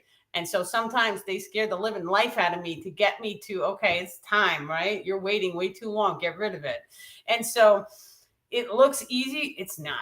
And even this last Mercury retrograde, I had to do the shadow work. So I was crying, and they were doing energy healing and all this nonsense. And I was like, I feel fine. Do we really have to do this? Right? Like, you have to do it, because all of this stuff, it's like, everything is fine. I walked around for years, right? Walking through on eggshells, walking through fire. And I was like, oh, everything is fine. I'm fine. They sent me a TikTok song, and the TikTok song, the guy was like, oh, the house is burning down, but everything is fine. Right. And so they're like, you can't just do that, because that was the original spiritual bypassing. When you just like, well, all of that trauma happened, whatever. There's nothing I can do about it. So it is what it is. I'm just going to live in this moment, and I'm having peace right now. And that's where I was at one point.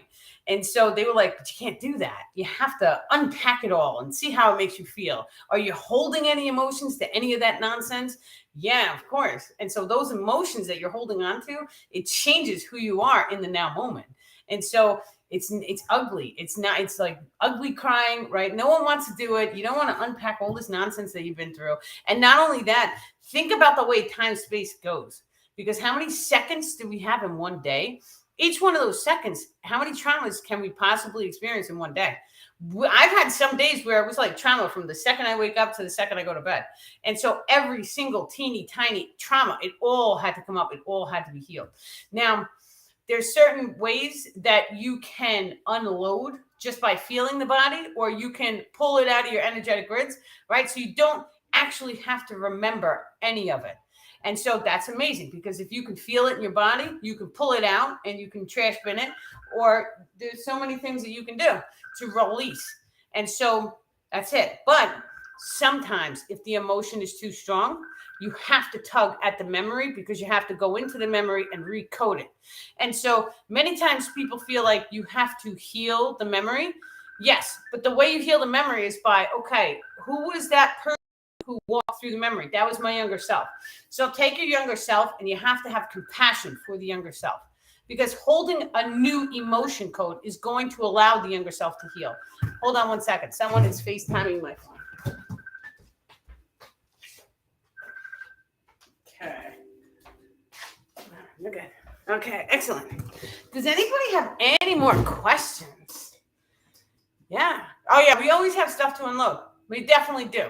And so, and this was another thing that I dealt with star people, because I'm like, well, you know, I'm already healed. So I battle back and forth with it. I was like, do we have to talk about my traumas? Right? Because my past is crazy. I was a cripple. And so they were like, well, you're going to help a lot more people if you do. Right? And so they said, and this was when it made sense, but they're like, anybody who is in a physical body has trauma. That's just the bottom line. If you are in a physical form, then you are holding some type of attachment into the physical realm, which then in turn, it grounds you into 3D. And so if you're in a physical body, you got something going on. That's why you're here. It's okay. Some really, really high frequency yogis and like monks, right? They purposely pick one thing, and they like food, and they ground it in, and that's an attachment. So they love food so much, they'll overeat it, right? And so that's their one thing. But then the second that they have taught everything that they came here to do, right, they release, and it's like flipping the switch in your head. It's gone. It's done instantly. And so even with quitting smoking, I made my mind up, and that was a wrap. I smoked the last cigarette. Boom, I was done. I didn't even think to go and get another pack. It was done. And so, but that's how the yogis are too. They get born into this world with that one attachment. And so they are here to teach, to entertain, to, bring all this knowledge, all this information. And then all of a sudden they release that one attachment, which allows them to fully activate the rainbow body of light. Yeah. When I heard that ring, I thought, oh no, somebody is calling me, but I'm not answering. I may have missed something. Yeah, that was an iPad. So, yeah. Okay. When we shift trauma, the people in our life, do they also shift? The people in your life are always shifting. Always, always shifting. Oh, hold on a second. And so we don't realize this. When we have a trauma, each and every single person that we have in our life, they're actually a mirror reflection of us. And so this is just the way the soul forms work. So your soul comes down here, and then you can consider them like contracts with other people, but it's not really a contract. There's no paper and pen, right? It's a vibrational alignment. And so I'm in alignment with your soul form. Your soul form has the option of being in my reality, or your consciousness can be in a different reality. But I'll still be having the experience with you in my reality, because your soul can fractal into my consciousness. This is just how the consciousnesses work. It gets very tricky to understand, but it's basically like and this is how someone can have a completely different memory of the past. And yes, you guys experience the same thing. You ever seen a car accident, right? Because 7 people come out with 7 different perspectives. And so that's how this works. And so you have a vibrational alignment. And so then all of a sudden it's like, well, do you want to have this low frequency experience with me? You could be the witness. And so we have witnesses, we have people who engage. And this is just, yeah, it's amazing. Okay, so sometimes you're holding a trauma in your physical form. Now, me personally, and this was one of the last posts I put out, now, I'm an energy projector. Everybody can feel my energy when I walk into a room. This is right. I don't know. It's just me. And so I've actually done energetic work to make it so that my energetics heal all the people around me, even the people when I'm driving in traffic. So I focus on this, right? I focus my energy. I tell my energetics what to do, right? Thank you, energetic grids, for allowing me to manifest that all people become healed when they interact with my energy. Now, a lot of people, they report back, oh, I feel like a weight's been lifted when you're around. Right? So cha-ching, bam, this one worked. This is a manifestation I know worked, but you have to put the focus in. And so now it's important to realize that there's always energy transference among all of the people in your circles. So you have your primary circle, which is you, and like your top 5 friends, right? Then you have your family ring. And so your whole family, all the people that you interact with. Now, when you have an energetic cord latched onto a family member, let's say you have a trauma. And so that trauma could be Well, let's say you have a bad ankle. And so your ankle bothers you once in a while. You can feel it when it rains. So because you have an energetic cord with that family member, you're very close, very tight, right? And so there's energy transferring both ways. And so your ankle could potentially mess up their energetic grids. And so it causes a distortion in their grid because they're a mirror reflection of your energetics. And so when you start to, and when you raise your frequency really, really, really high to a certain degree, you start to see those reflections. And so you come around people and all of a sudden their tooth hurts. And they're like, there's nothing wrong with my tooth, but it hurts. Okay, it's because it's in that person's energetic, right? And so, but from the main person's perspective, they don't necessarily have to feel it because their consciousness does not have to be an energy match. So it's kind of like seeing it from your perception. You will notice that that person may have the experience in your reality. They don't have to necessarily have, their consciousness is completely different. And this is because we're all plugged into the simulation, having our own independent simulation experience. And so it's very tricky to explain. The second that you start doing a full cord cutting.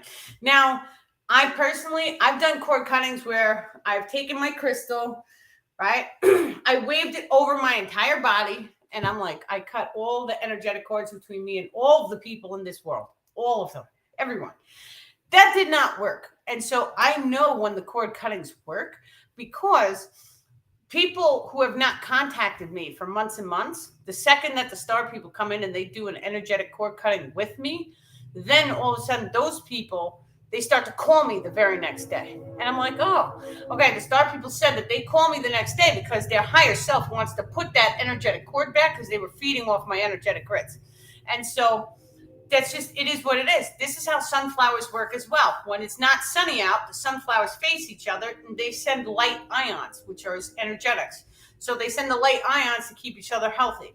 This is a normal part of being human. We send love and light to each one of us. When you're doing a heart hug, you're sending light ions to each other. And so, but the people who haven't spoken to me in 6 months, they get triggered to make that contact and communication, to put that cord back because they're missing their energy. So that the star people were doing my energetic clearings, and I would notice those people would call me when I was doing it, and I was all cute with it. Oh, I now block any cords, yada, yada, yada. That stuff didn't work. You had to actually hold the emotion code, right? And so the second that I held the emotion code of, I release you. And so that's deep. That's really, really deep to sit and go into meditation. I release every person. I release every plant. I release every animal, every insect. I release you. It is fine for you to have your own experience in the holographic simulation. I have kids. They're little. You know how hard that is to be a mom and be like, I release you, and actually emotionally feel it and be okay and fine. But the second that you do it, your energetics completely rebalance and it levels you up. Who knew? So yeah, it's deep. It's very, very deep. But you have to really do it. Let me see.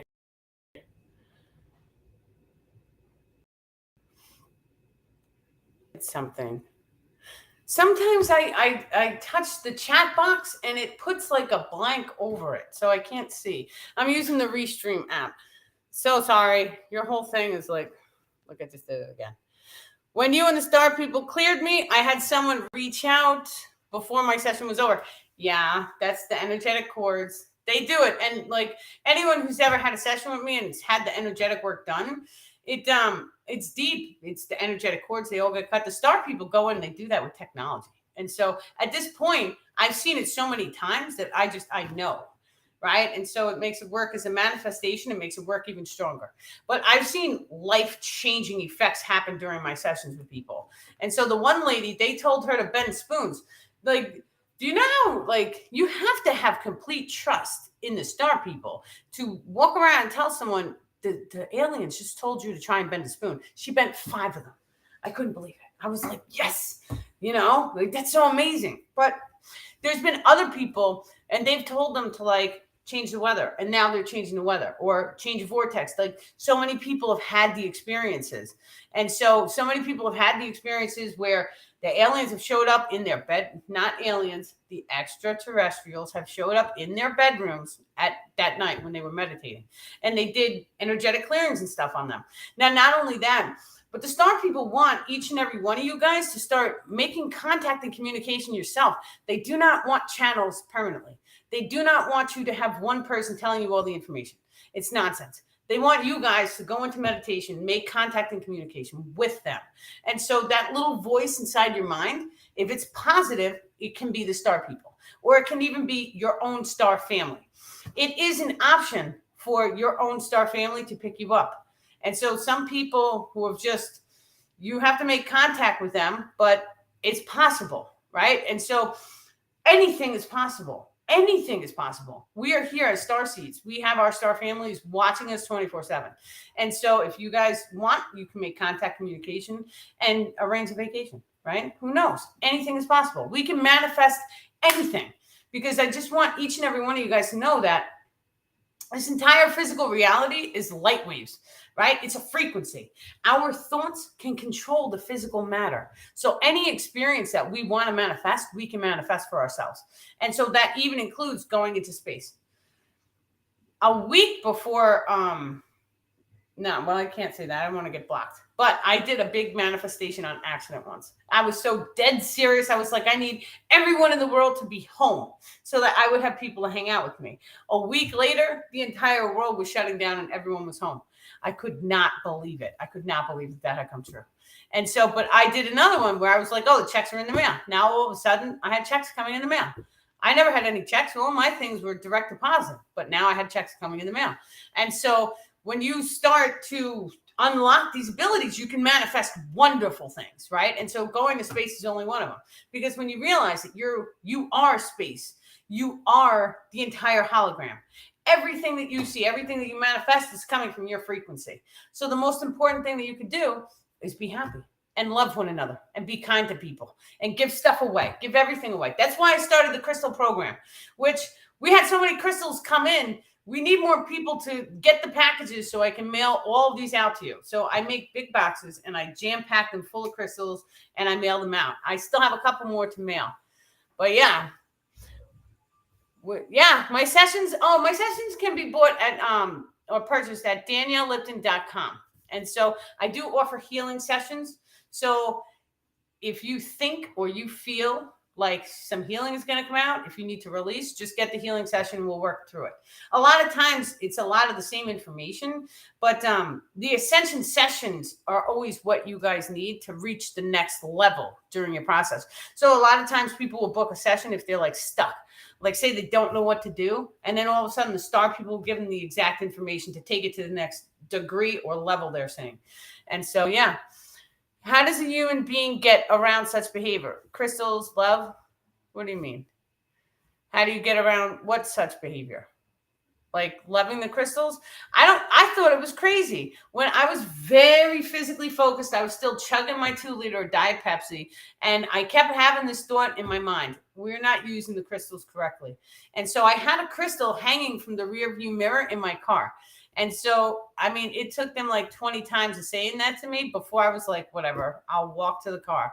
It's just like less than 20 feet, but I walked to the car. I snapped the crystal off. I held the crystal. By the time I made it back to the front step, my Kundalini energy had completely snapped into place. And I was like, what the hell was that? Right. And then I was like, someone told me we're not using the crystals correctly. And I had just grabbed the crystal. And now I know that it was all the chakras were realigning into a straight line. And so, but I felt a discharge. Now, my aunt, one of my aunts, she had a disease. She was over the house. I put a piece of quartz in her hand, and the same exact thing happened to her. So when I am around people who are very sick, or they don't feel good, or they're depressed, the first thing I do is I give them a piece of quartz. And so now some of the crystals, right, like a regular palm crystals, these are my new things that I'm into, the bigger ones. Right. And so these are like $10 to $15 on Amazon. And so they're great. They're wonderful for independent. But what I like to do is I like to go and buy a bulk. And so for $10, $15, I can go on Amazon. I could buy a pound of quartz or a pound of rose quartz. Right. And so I'm going to get maybe 15, 20 tiny little rocks. And then what I do is I clean them up nice. I bless them. I sage them, right? If I can charge them in a full moon, that's great. That's wonderful to do.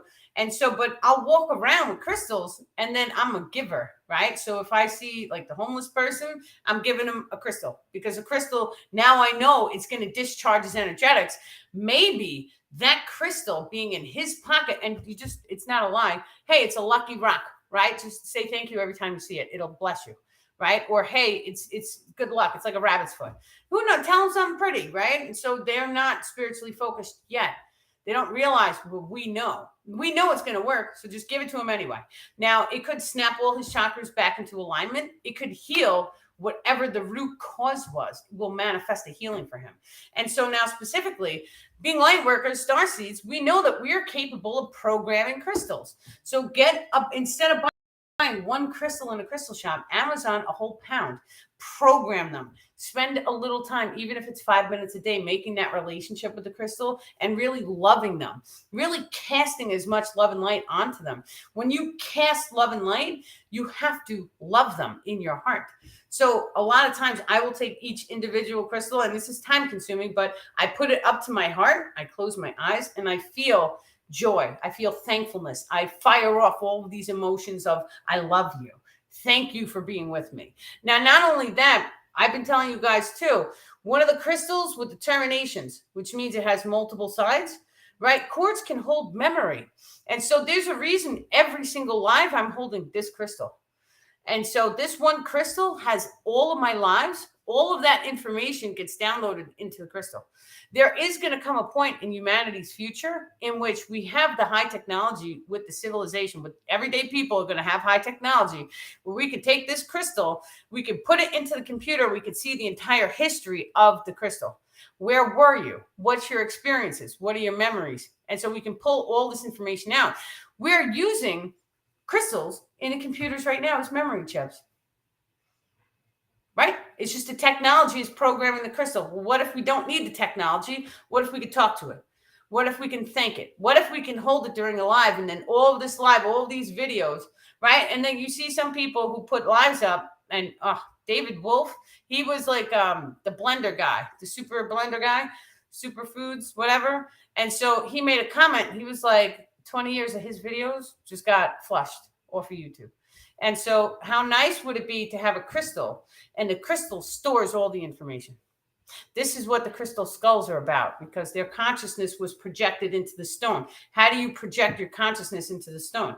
You thank it for being your memory. So it's actually, the star people are stepping up saying, the energetic grid structure surrounding the crystal blends in with your energetic grids, which then in turn allows it to absorb all of your memory encoding. And so it fires it off in a binary codex frequency, zeros and ones. And so you put it into the computer, and the computer's like, and it can pull up the actual picture or image of this moment in time and space. Yeah. Lumarian quartz, it's every crystal. And so every crystal has a filter, they're saying. And so quartz is used because the filter is clear, right? And this is what the star people are saying. The filter is clear on quartz. You can see through it. So it's going to give you this moment in space and time. If you have a rose quartz, the filter is going to, like the shade, what the crystal sees through, right, is going to be perceived with more love and light. And so the crystal is going to show you this moment with more love and light. Now, if you had a different crystal, like let's say this one is a golden healer's quartz, right? And so this golden color is going to be the filter. And so this crystal is going to have the memories, but the experiential frequency wave is going to be more excited, joyful, tapped into the solar energies, solar plexus, solar energies. And so it's going to be more childlike minded and excited. So if you took this crystal and plugged it into the computer, you may have a perception of the childlike mind getting all excited listening to the audio of the video. And so it's going to be a different vibe, they're saying. So this is the reason why we use clear quartz. We got to write that down, because it seems pretty cool. Any more questions? Yeah. They're great for body healing. We chant Om into our crystals. Om is actually Om stimulates the gland in the roof of the mouth. And so you have a little gland. It's on the hard part. It's right before the soft bumpy part. So it's more towards the front teeth. It's on the hard part. When you wiggle that back and forth, then it pops out in like a vesica piscis, which kind of looks like a sunflower seed. So that it tunes you into alpha brainwaves, which connects you into the source frequency wave. And so, yeah, it's just.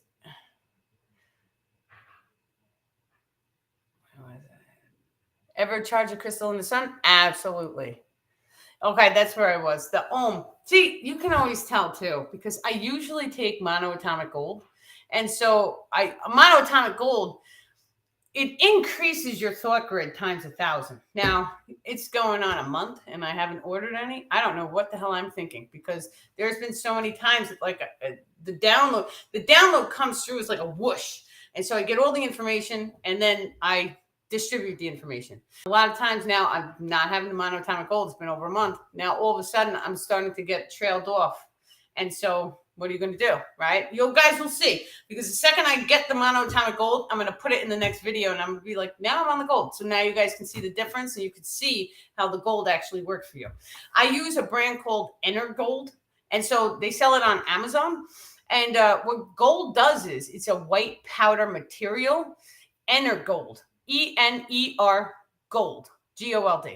And so I buy it. So I don't know the guy who sells it, but he claims he makes it from gold. This was the only brand that healed my Alzheimer's when I had Alzheimer's. And so in 2012, my memory grid got completely wiped down. So it was like starting from scratch. But I took that gold for 30 days, and then all of a sudden I felt like an encyclopedia. And so the gold actually increases the voltage or the electrical stimulation in the brainwave patternings. And so anyone who has any type of mental diseases or thought grid issues, like let's say you have thought grid attachments, right? When you start taking the monoatomic gold, a lot of those things can't stand the frequency because your mentality it shifts into high drive. And so I also started seeing conversations from 3 steps further in the future. And so what that looks like is I would be having a conversation with you, and then I would foresee what you would respond back to me as I was talking to you. So it happens very rapidly. And so it was kind of like, well, if he says this, then I could say this, this, or this, and then I would foresee that times 3. And so that's the potential that each and every one of us has to activate. So each human being, we can put brainwave readers on our heads. And so we can tell the brainwave patterning. We can tell what we're about to think. And so then they flashed pictures in front of them. Some were positive, some were negative. So the negative pictures, they found that the brainwaves were registering before the photo was actually being shown. And so we have the natural God-given ability to foresee the future events. Now, what the star people say that this is we are magnetically drawing in or manifesting those pictures. So magnetically, it's like a free pass. We're allowing that image to be in our physical reality.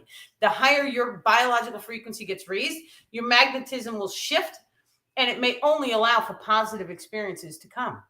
This is what it means to be in alignment with the source frequency. You raise your frequency high enough, and then only positive expressions or experiences will manifest for you. Yeah.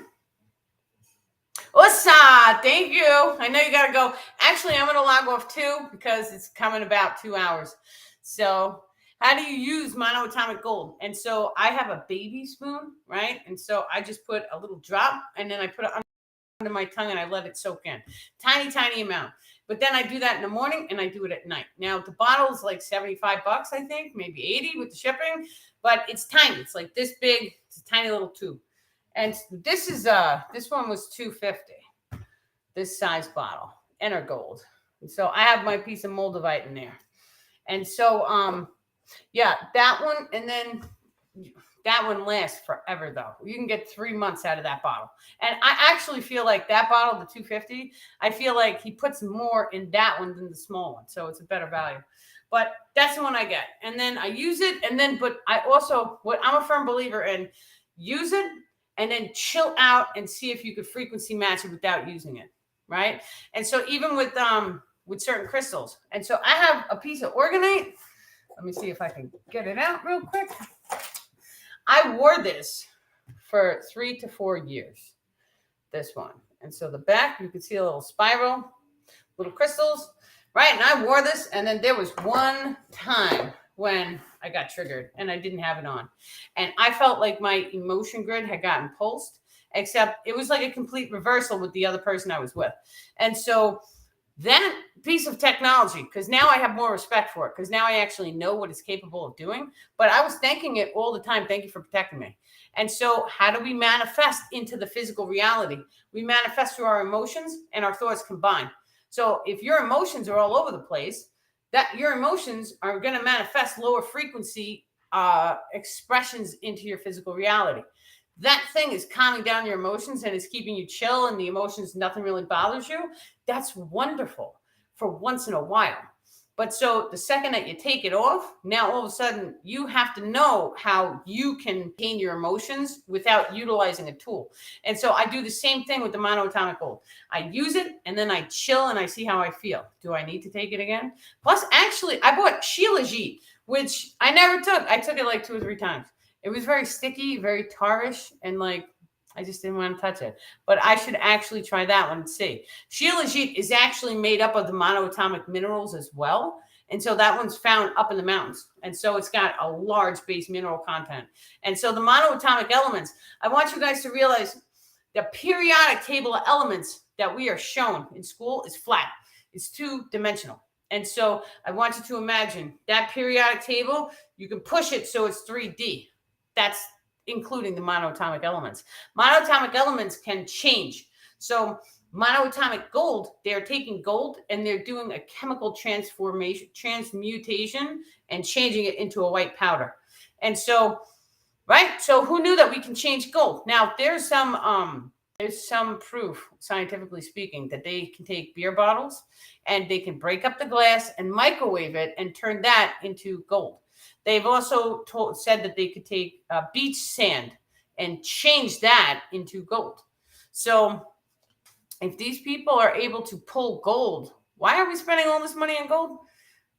Right? You could take some, and like it's going to take the microwaving process. Not that I've done this, because I've never had a space to plug a microwave and pray to God it doesn't blow up. But you could take it, and they said you had to microwave it for like 10 minutes, stop it, wait 5 minutes, and then do it again, and then stop it. The video is no longer on YouTube. I looked. And so maybe I'll look again. Maybe it's back up. But supposedly the guy did it, and he had little samples, and he was like, see, it's real gold, right? And so if we are able to take gold and make it into a white powder, and there's got to be a reason that the government wanted to keep this quiet. Right? Oh man, they probably hate me because I'm always like, oh no, we gotta let this out. Everybody needs to know. And so they're hiding monoatomic gold. What is that? Is that mana? Is that the stuff that they were talking about in the ancient text, talking about everybody had to eat it? They took it, they baked it into bread, and made everyone genius IQ. Right? It increases your oxygen level. It makes you super healthy. They gave the stuff to a horse, and they did what is that? They did it like a heat sensor test on the horse. And then all of a sudden they noticed that right after they took it, the oxygen was all throughout the entire body. And so we know your pH levels and your oxygen levels in your body. If those 2 things are off, you're going to get sick. And so people are healing cancer by rebalancing the pH and the oxygen levels. This is what Wim Hof does, right? And so Wim Hof tells you can use your breath work, which is 30 deep breaths in and then hold your breath for 1 minute. And it's balancing your pH levels and your oxygen. I read somewhere that you can make Ormus water or monoatomic gold from seawater. Yes, that's absolutely true. And I actually have 2 boxes in my kitchen in where I have all the materials needed to do it. It's super simple. It's super simple. So you need pH test strips. You need a turkey baser made of glass. It has to be glass, not plastic. You need glass containers. Now what you do is you take distilled water, and so you fill it up with as much seawater as it can hold. If there's any seawater on the bottom and it's not absorbing, pour it into a second container, and then take the container with the big chunks of seawater, add more distilled water, and do a second container, right? That's what I do. And then all of a sudden, when I feel like it's taken as much salt as it can possibly take, Dead Sea salt, I do. Then I start adding, it's called lye. This is the primary ingredient in Drano, lye. And so this is also the primary ingredient that they put in table sugar, right? And so they use the Drano chemical in the sugar, which is why it rots your teeth. Now, what we're going to do is we're going to take this lye and we're going to make it so that the pH test strips read 10 or below. Any more than 10 and you'll be knocking out heavy metals, and that's not healthy. So you want to keep it 10 or below. And so you add tiny, tiny, tiny amount of lye, you stir it up, you do a pH test strip, and then you see what it reads. If it reads 10 or below, you're good. That's it. If you can get a digital pH reader, that's probably better. And so you do that, and then all of a sudden, you put the lids on everything, you put it back in the box, you wait until the next day. Now, all of a sudden, when you pull it out, you're going to notice the whole jar was like this. It was salt water. Now, all of a sudden, the whole bottom layer is a white, gooey material. That's the ormus. And so when you do it yourself, you make more than buying it online. It's a ripple. And so you're going to have about this much in the container. Now you take your turkey baster. And we're going to do what's known as a wash. So we're going to pull out all that white water liquid that's on the top, not the white water liquid. It's clear liquid. That clear liquid has the lye in it because the lye raises to the top. It doesn't sink. And so the ormus minerals are heavier than the lye water. So the lye water goes to the top. You pull all of that water off, throw it out right down the sink. And then you put more distilled water, you shake it up. Now you've done one wash. You put it away until tomorrow. Tomorrow, you're going to take it out. It's going to look the same. It's going to have water and then that white stuff. You pull all the water off. Now, scientifically speaking, they tell you to do 3 washes. I like to do 4 or more, right? And so you want to get all of that water off, all of the chemical off. You do not want to be ingesting chemicals. What we want to do is we want to have the minerals. If you do not feel safe and healthy, or you don't feel safe eating the minerals, right? Some people don't. Put it in your bath. When you experiment with it, right? Put it on your plant. See what happens to the plant, because the plant grows 10 times its size when you put this stuff. Not only that, David Wolf, he speaks about the stuff. And so he had a jar of honey because he had honeybees or whatever in his yard. And so he also started putting the ormus water all over all of the plants. And so the plants were growing 10 times the size, and it was producing a very dark, rich honey that it didn't look normal. It looked like super honey. And so there you go. It was pure monoatomic gold. When you do it from the sea salt, it's magnesium with the monoatomic gold. And so I think it's funny too, because some companies, they'll sell you magnesium spray for the under the arms, right? And so what is that spray? They're deriving it from the dead sea salt. They're pulling out the gold, and then they're selling you the magnesium. So it's just another chemical that extracts the two. But you want to keep the magnesium in because that's really healthy for you as well. And so I should really make a video on how to make the stuff. So if anyone wants to see it, yeah. Thank you. My method, I learned this years ago. And so I messed around with it. And then I started doing my stay-at-home mom scientific experiments, right? And so I like to consider myself a scientist, but it's stay-at-home mom science, right? And so I'm going to learn it. I'm going to teach it to my kids. I'm going to make a Facebook post because I used to put videos and pictures out earlier in life, right? And so it's just amazing. It's amazing. And not only that, but when we take this information and we share it with people, like my new thing is baking soda. And so we put it in a bath, super healthy for you in a bath. It absorbs through the skin. You can make coconut oil, right? You dissolve it. You mix in the baking soda or baking powder. Which one is it? It's baking powder. We have organic baking powder. And so you take that and you mix it with the coconut oil. You add some essential oil and you take your old deodorant container, right? The one with all the aluminum, you melt all that garbage out of there, throw it out, right? And then all of a sudden you pour in the coconut oil with the baking powder and your essential oils. And now you let it harden. You have your own deodorant.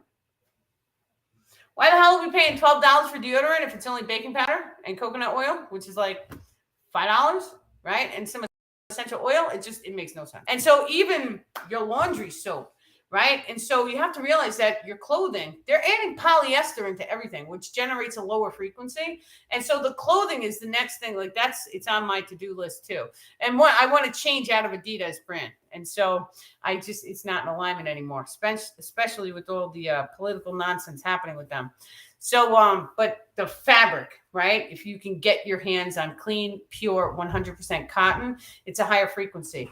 Wool is a very high frequency. The second that you start blending them, like polyester and all the stuff, it cross cancels.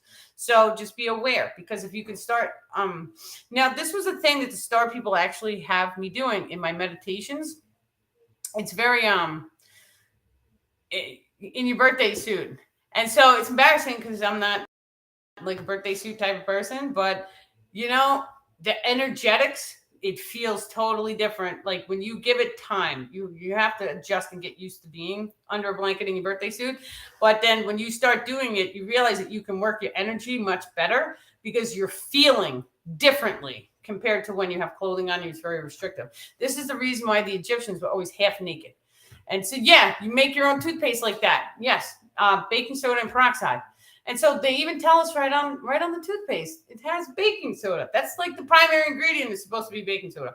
And so when we start, and we just don't realize this, but when you start to take items that we're so reliant on the corporations to produce, our toothpaste, we need it, our mouthwash, we need it. You can use baking soda and peroxide in water and gargle. You can use colloidal silver.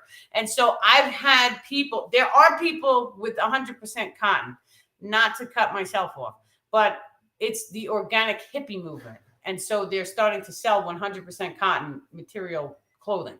So I don't know how much it's going to cost, but I know I've seen a TikTok and that lady was like, it's bam, 100% cotton. But what was I saying? Yeah, they put that in everything. It's like with baking soda. And so your baking soda, you can clean your laundry, right? You can use it as dish soap. There's so many healthy, positive, beneficial, and borax too. Borax is another one we go to. I do micro doses to treat the hormones, right? Rebalancing your hormones is very important. You can put it in the bath. And there's so many different things that you can do. You can clean your laundry with it. And so when you look and you buy a big thing of, like, say, laundry detergent, like the powdered one, the primary ingredient in that, baking soda, right? And so, but they get us so good. They charge us $20 for like a $5 bag. It's ridiculous. So yeah, but it brings it back to homesteading, because we become so reliant on the big corporations that it's like we forget how to make things ourselves. When's the last time any of you guys went into the kitchen and made yourself like a cupcake? Just for an example, most people, they just go to the store and they buy a cupcake. And so we're not really taking into consideration, hey, I want to eat a cupcake, but I want them to put love into it, right? I want them to really care about how they make the cupcake. I don't want it to be a 7-Eleven, someone slapped it together in 2 seconds, right? The frequency of everything I put in my mouth matters to me. And so, when you go somewhere, let's say you go to like a restaurant and maybe you see someone who puts their entire heart and soul into making the best food ever. We've all heard people say, wow, they put love into it, right? And that's right, because they open their heart chakra, they love what they were doing, and it raised the frequency of the food, and we can feel it. It's a sense, we can feel it. And when you set your standards so high, it changes your entire life, because now all of a sudden I'm only going to eat the best food ever. You will magnetically hop onto a timeline in which you're setting your standard high. And so that's it. That's the only food you're ever going to eat. It's the same thing with like having a clean bathroom, right? And so having a clean bathroom, if you're setting your standard where, oh, it's always dirty because of people around me, right? That's a negative polarity. But if you set your standard, it's always going to be clean because I don't care. I'll clean it myself. Then all of a sudden you'll manifest a timeline in which the other people will naturally keep it clean because they'll start to see that you're doing it and you care about it. And so they're going to care about it, right? So your perception and how you see things, it's everything in this reality, because the second that you can have positivity and you can see the positive in everything, even if it means you got to roll your sleeves up and do the work yourself, right? And so I hired a maid once. The woman, she stood over me and she watched me clean my house the entire time, and I had to pay her for it, right? And I considered that a lesson because nobody's going to do it like me. So you roll your sleeves up, you get down and dirty, you clean your own house, you clean up your own messes, right? Even if you have kids, if you make a bond with your kids and you have fun and excitement, let's say you sit down and play around Uno or 5 or 10, right? They're kids. And so then all of a sudden you've just bonded with them.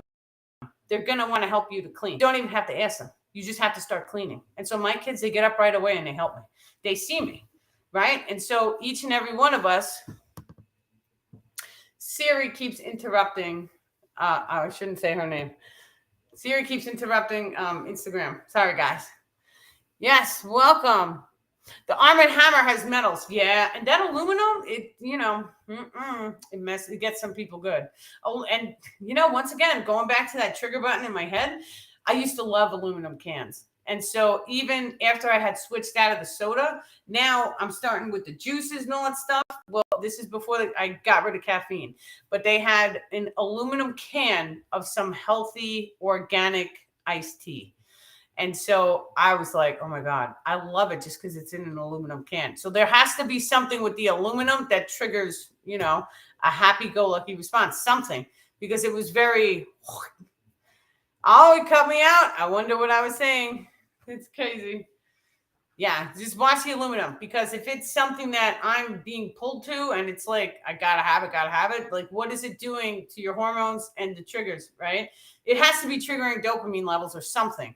And so all the chemicals in the soda, they trigger the dopamine, right? They trigger happy. That's why you feel like all those chemicals, they make you want to eat more. Even McDonald's, right? So you eat McDonald's and then all of a sudden you're hungry like an hour later. And so that's not normal, right? You just ate a big burger. You shouldn't be hungry. But the chemicals that they add, it triggers you in an hour to be hungry.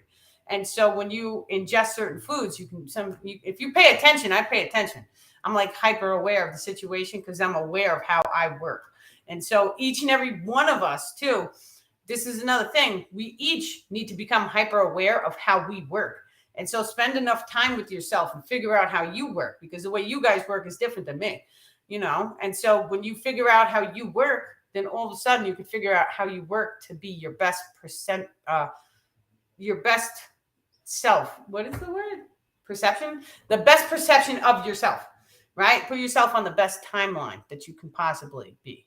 And so how does that look? Right? And so this is another thing. When I wake up in the morning, I ask myself some base questions. What does my highest potential look like?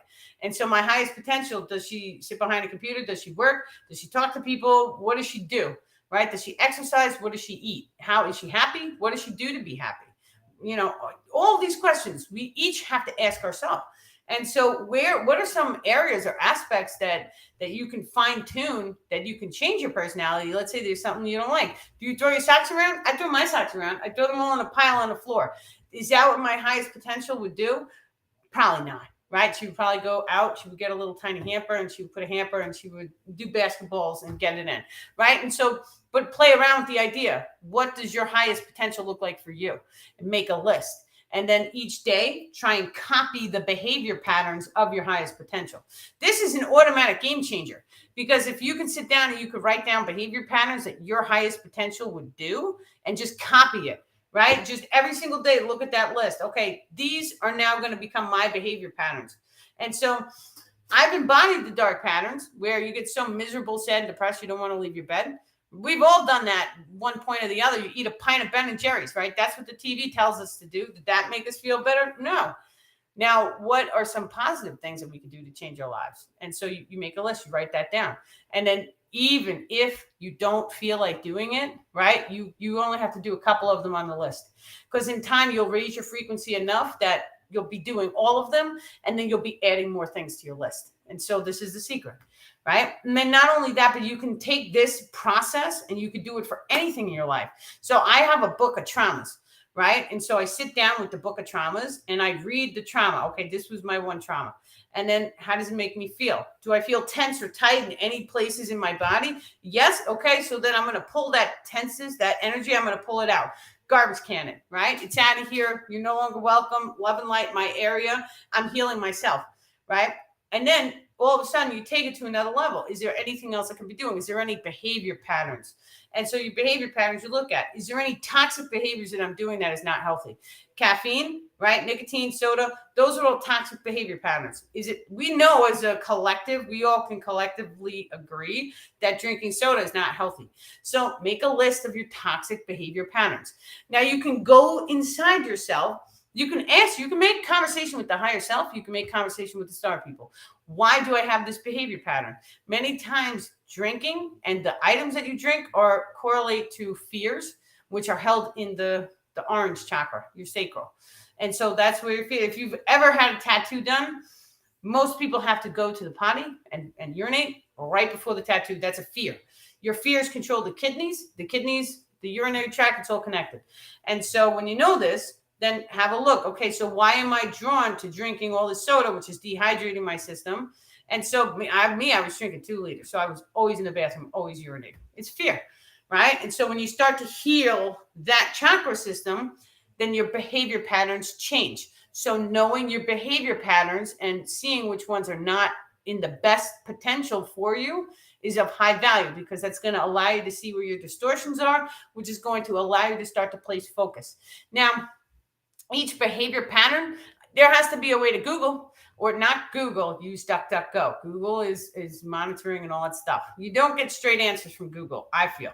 So we use DuckDuckGo as non-regulated. And so start doing the research, right? And so you have this behavior pattern. Why? The human consciousness has basically, the psychologists have figured all the stuff out. Somebody somewhere realized, hey, you have this behavior pattern. It's because of this happened, this trauma, this is connected to that, right? And so they figured all this stuff out. And so that's what you do. You figure it out for yourself. You dive in and you become the seeker. For whenever a person shall be a seeker of information, it shall always be gifted to them in time. And that is what it means to be on a spiritual path as well. We each and every one of us, we are seekers, because we are here seeking knowledge that's going to make our lives better. And it's going to not only make our lives better, but allow us to access the whole process of evolution and fully activate our extrasensory abilities and change the entire world and save the human consciousness grids. Right? That's why we're all here. Amazing. So with that being said, we are going to have a beautiful many love and blessings night. Thank you guys so incredibly much for joining me. I know tonight was like a really long session. It's 2 hours, 15 minutes. So thank you guys so much. I do offer sessions. Sessions are at daniellelipton.com. We are still doing the crystal program. So anyone who wants to get a crystal package, you can go to daniellelipton.com. And so anyone who wants to send in crystals, you can go to treeoflifeorganization.com. The crystal package mailing address is there, or on the Danielle Lipton profile on my Facebook is the email. It's not an email, it's a P.O. box address. So you can mail in some crystals. Everyone who sends in crystals, all of the crystals are going to get gifted out to people. And so, but you guys will also get a special something from me. And so we've been doing Zoom meetings. And so you guys will either have access to a Zoom meeting or maybe even something more. It depends. I've been randomly giving sessions to people. So we'll see. It's fun. And it's all in the spirit of sharing and caring. And you know, it's good.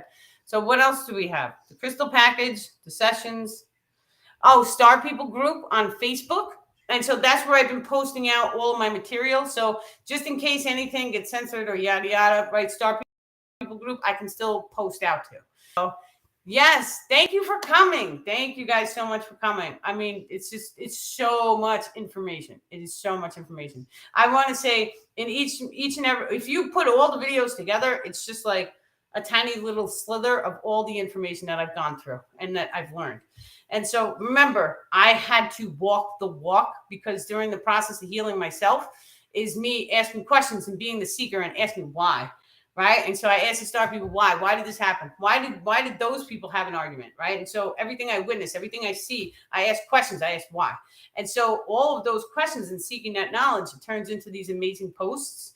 And then over 3-4 years of writing all of this information out, it's like a baby stepping guide from going from a 3D perspective reality into a more 4 or 5D perspective. And so we're all going to get there in time. And don't worry about your loved ones, because as long as they're 51% loving, caring, kind, they're coming to 4D, 5D too. And so we really shouldn't worry. We should just have an open heart and just be in love with everything around us. And so I know it's easier said than done, but baby step the process, right? And so if you catch yourself getting triggered, you can even stick a crystal in your pocket, right? Thank you, crystal, for helping me with my triggers. And then all of a sudden, if you catch yourself getting stressed out and anxious, then pull the crystal out and thank it for rebalancing you. And so there's so many tiny little things that we can train ourselves to do that just, it baby steps us into a higher frequency range. And so, and then not only that, but have a buddy, have support. So all my Facebook people, you guys have been linking up. So I notice in the comments, if I don't see a comment, because sometimes there's just too many comments and I posted so many places. So, but my people who read, they end up helping each other out. So it's like building a community amongst ourselves. And so everyone here who reads his work, they're all sharing and caring, and everyone is trying to be a community. So take advantage of it. If you guys need to help, you need support, reach out, get one of the community members, send me a message. Everyone, we're all here for each other. We are one tribe. We are one unit. And so this is the way. We're brothers and sisters. We're all connected. And so we have to help each other. We have to love each other. And we have to stand together, because together we rise. Right? So many, many love and blessings, guys. Thank you for joining me. Thursday, there's another one. Today is 7. I think it's at 4. I'm not sure. You have to check the Facebook. Or actually, Tree of Life on YouTube too, right? If you guys want to subscribe and like, and all, I always forget to tell you guys to do that. Yeah, but that helps, because then more people will see the videos, right? And that's another thing too. All of my posts that I put out, feel free to copy them, save them, share them. I don't care. Just give out the information to everyone, because it's here for the entire collective. And so I've noticed that some people take my posts and they put their name, and I feel honored, right? And honestly, I think it's setting an example for everyone that even when someone wants to take my work and copy it, it's okay, because in my mind, I see them taking it and they're sharing it with more people who needed the information. And so when we start to really see our gifts and just share it, and we just don't expect anything in return, that's when blessings happen, because it's more people that are going to be helped and guided along the process of evolution. And, this whole process, like, there's so much information coming at you from every angle. Not all of it is true. So you have to really use your intuition and feel into how it feels listening to the person you're listening to. Do they feel, and I ask questions, do they feel truthful, right? Are they for the collective, or are they trying to get rich quick, right? And so all these questions I ask, and you go through the whole check mark. And so use your intuition and just take any of the information and share it out. Thank you guys so incredibly much. And you have many, many love and blessings.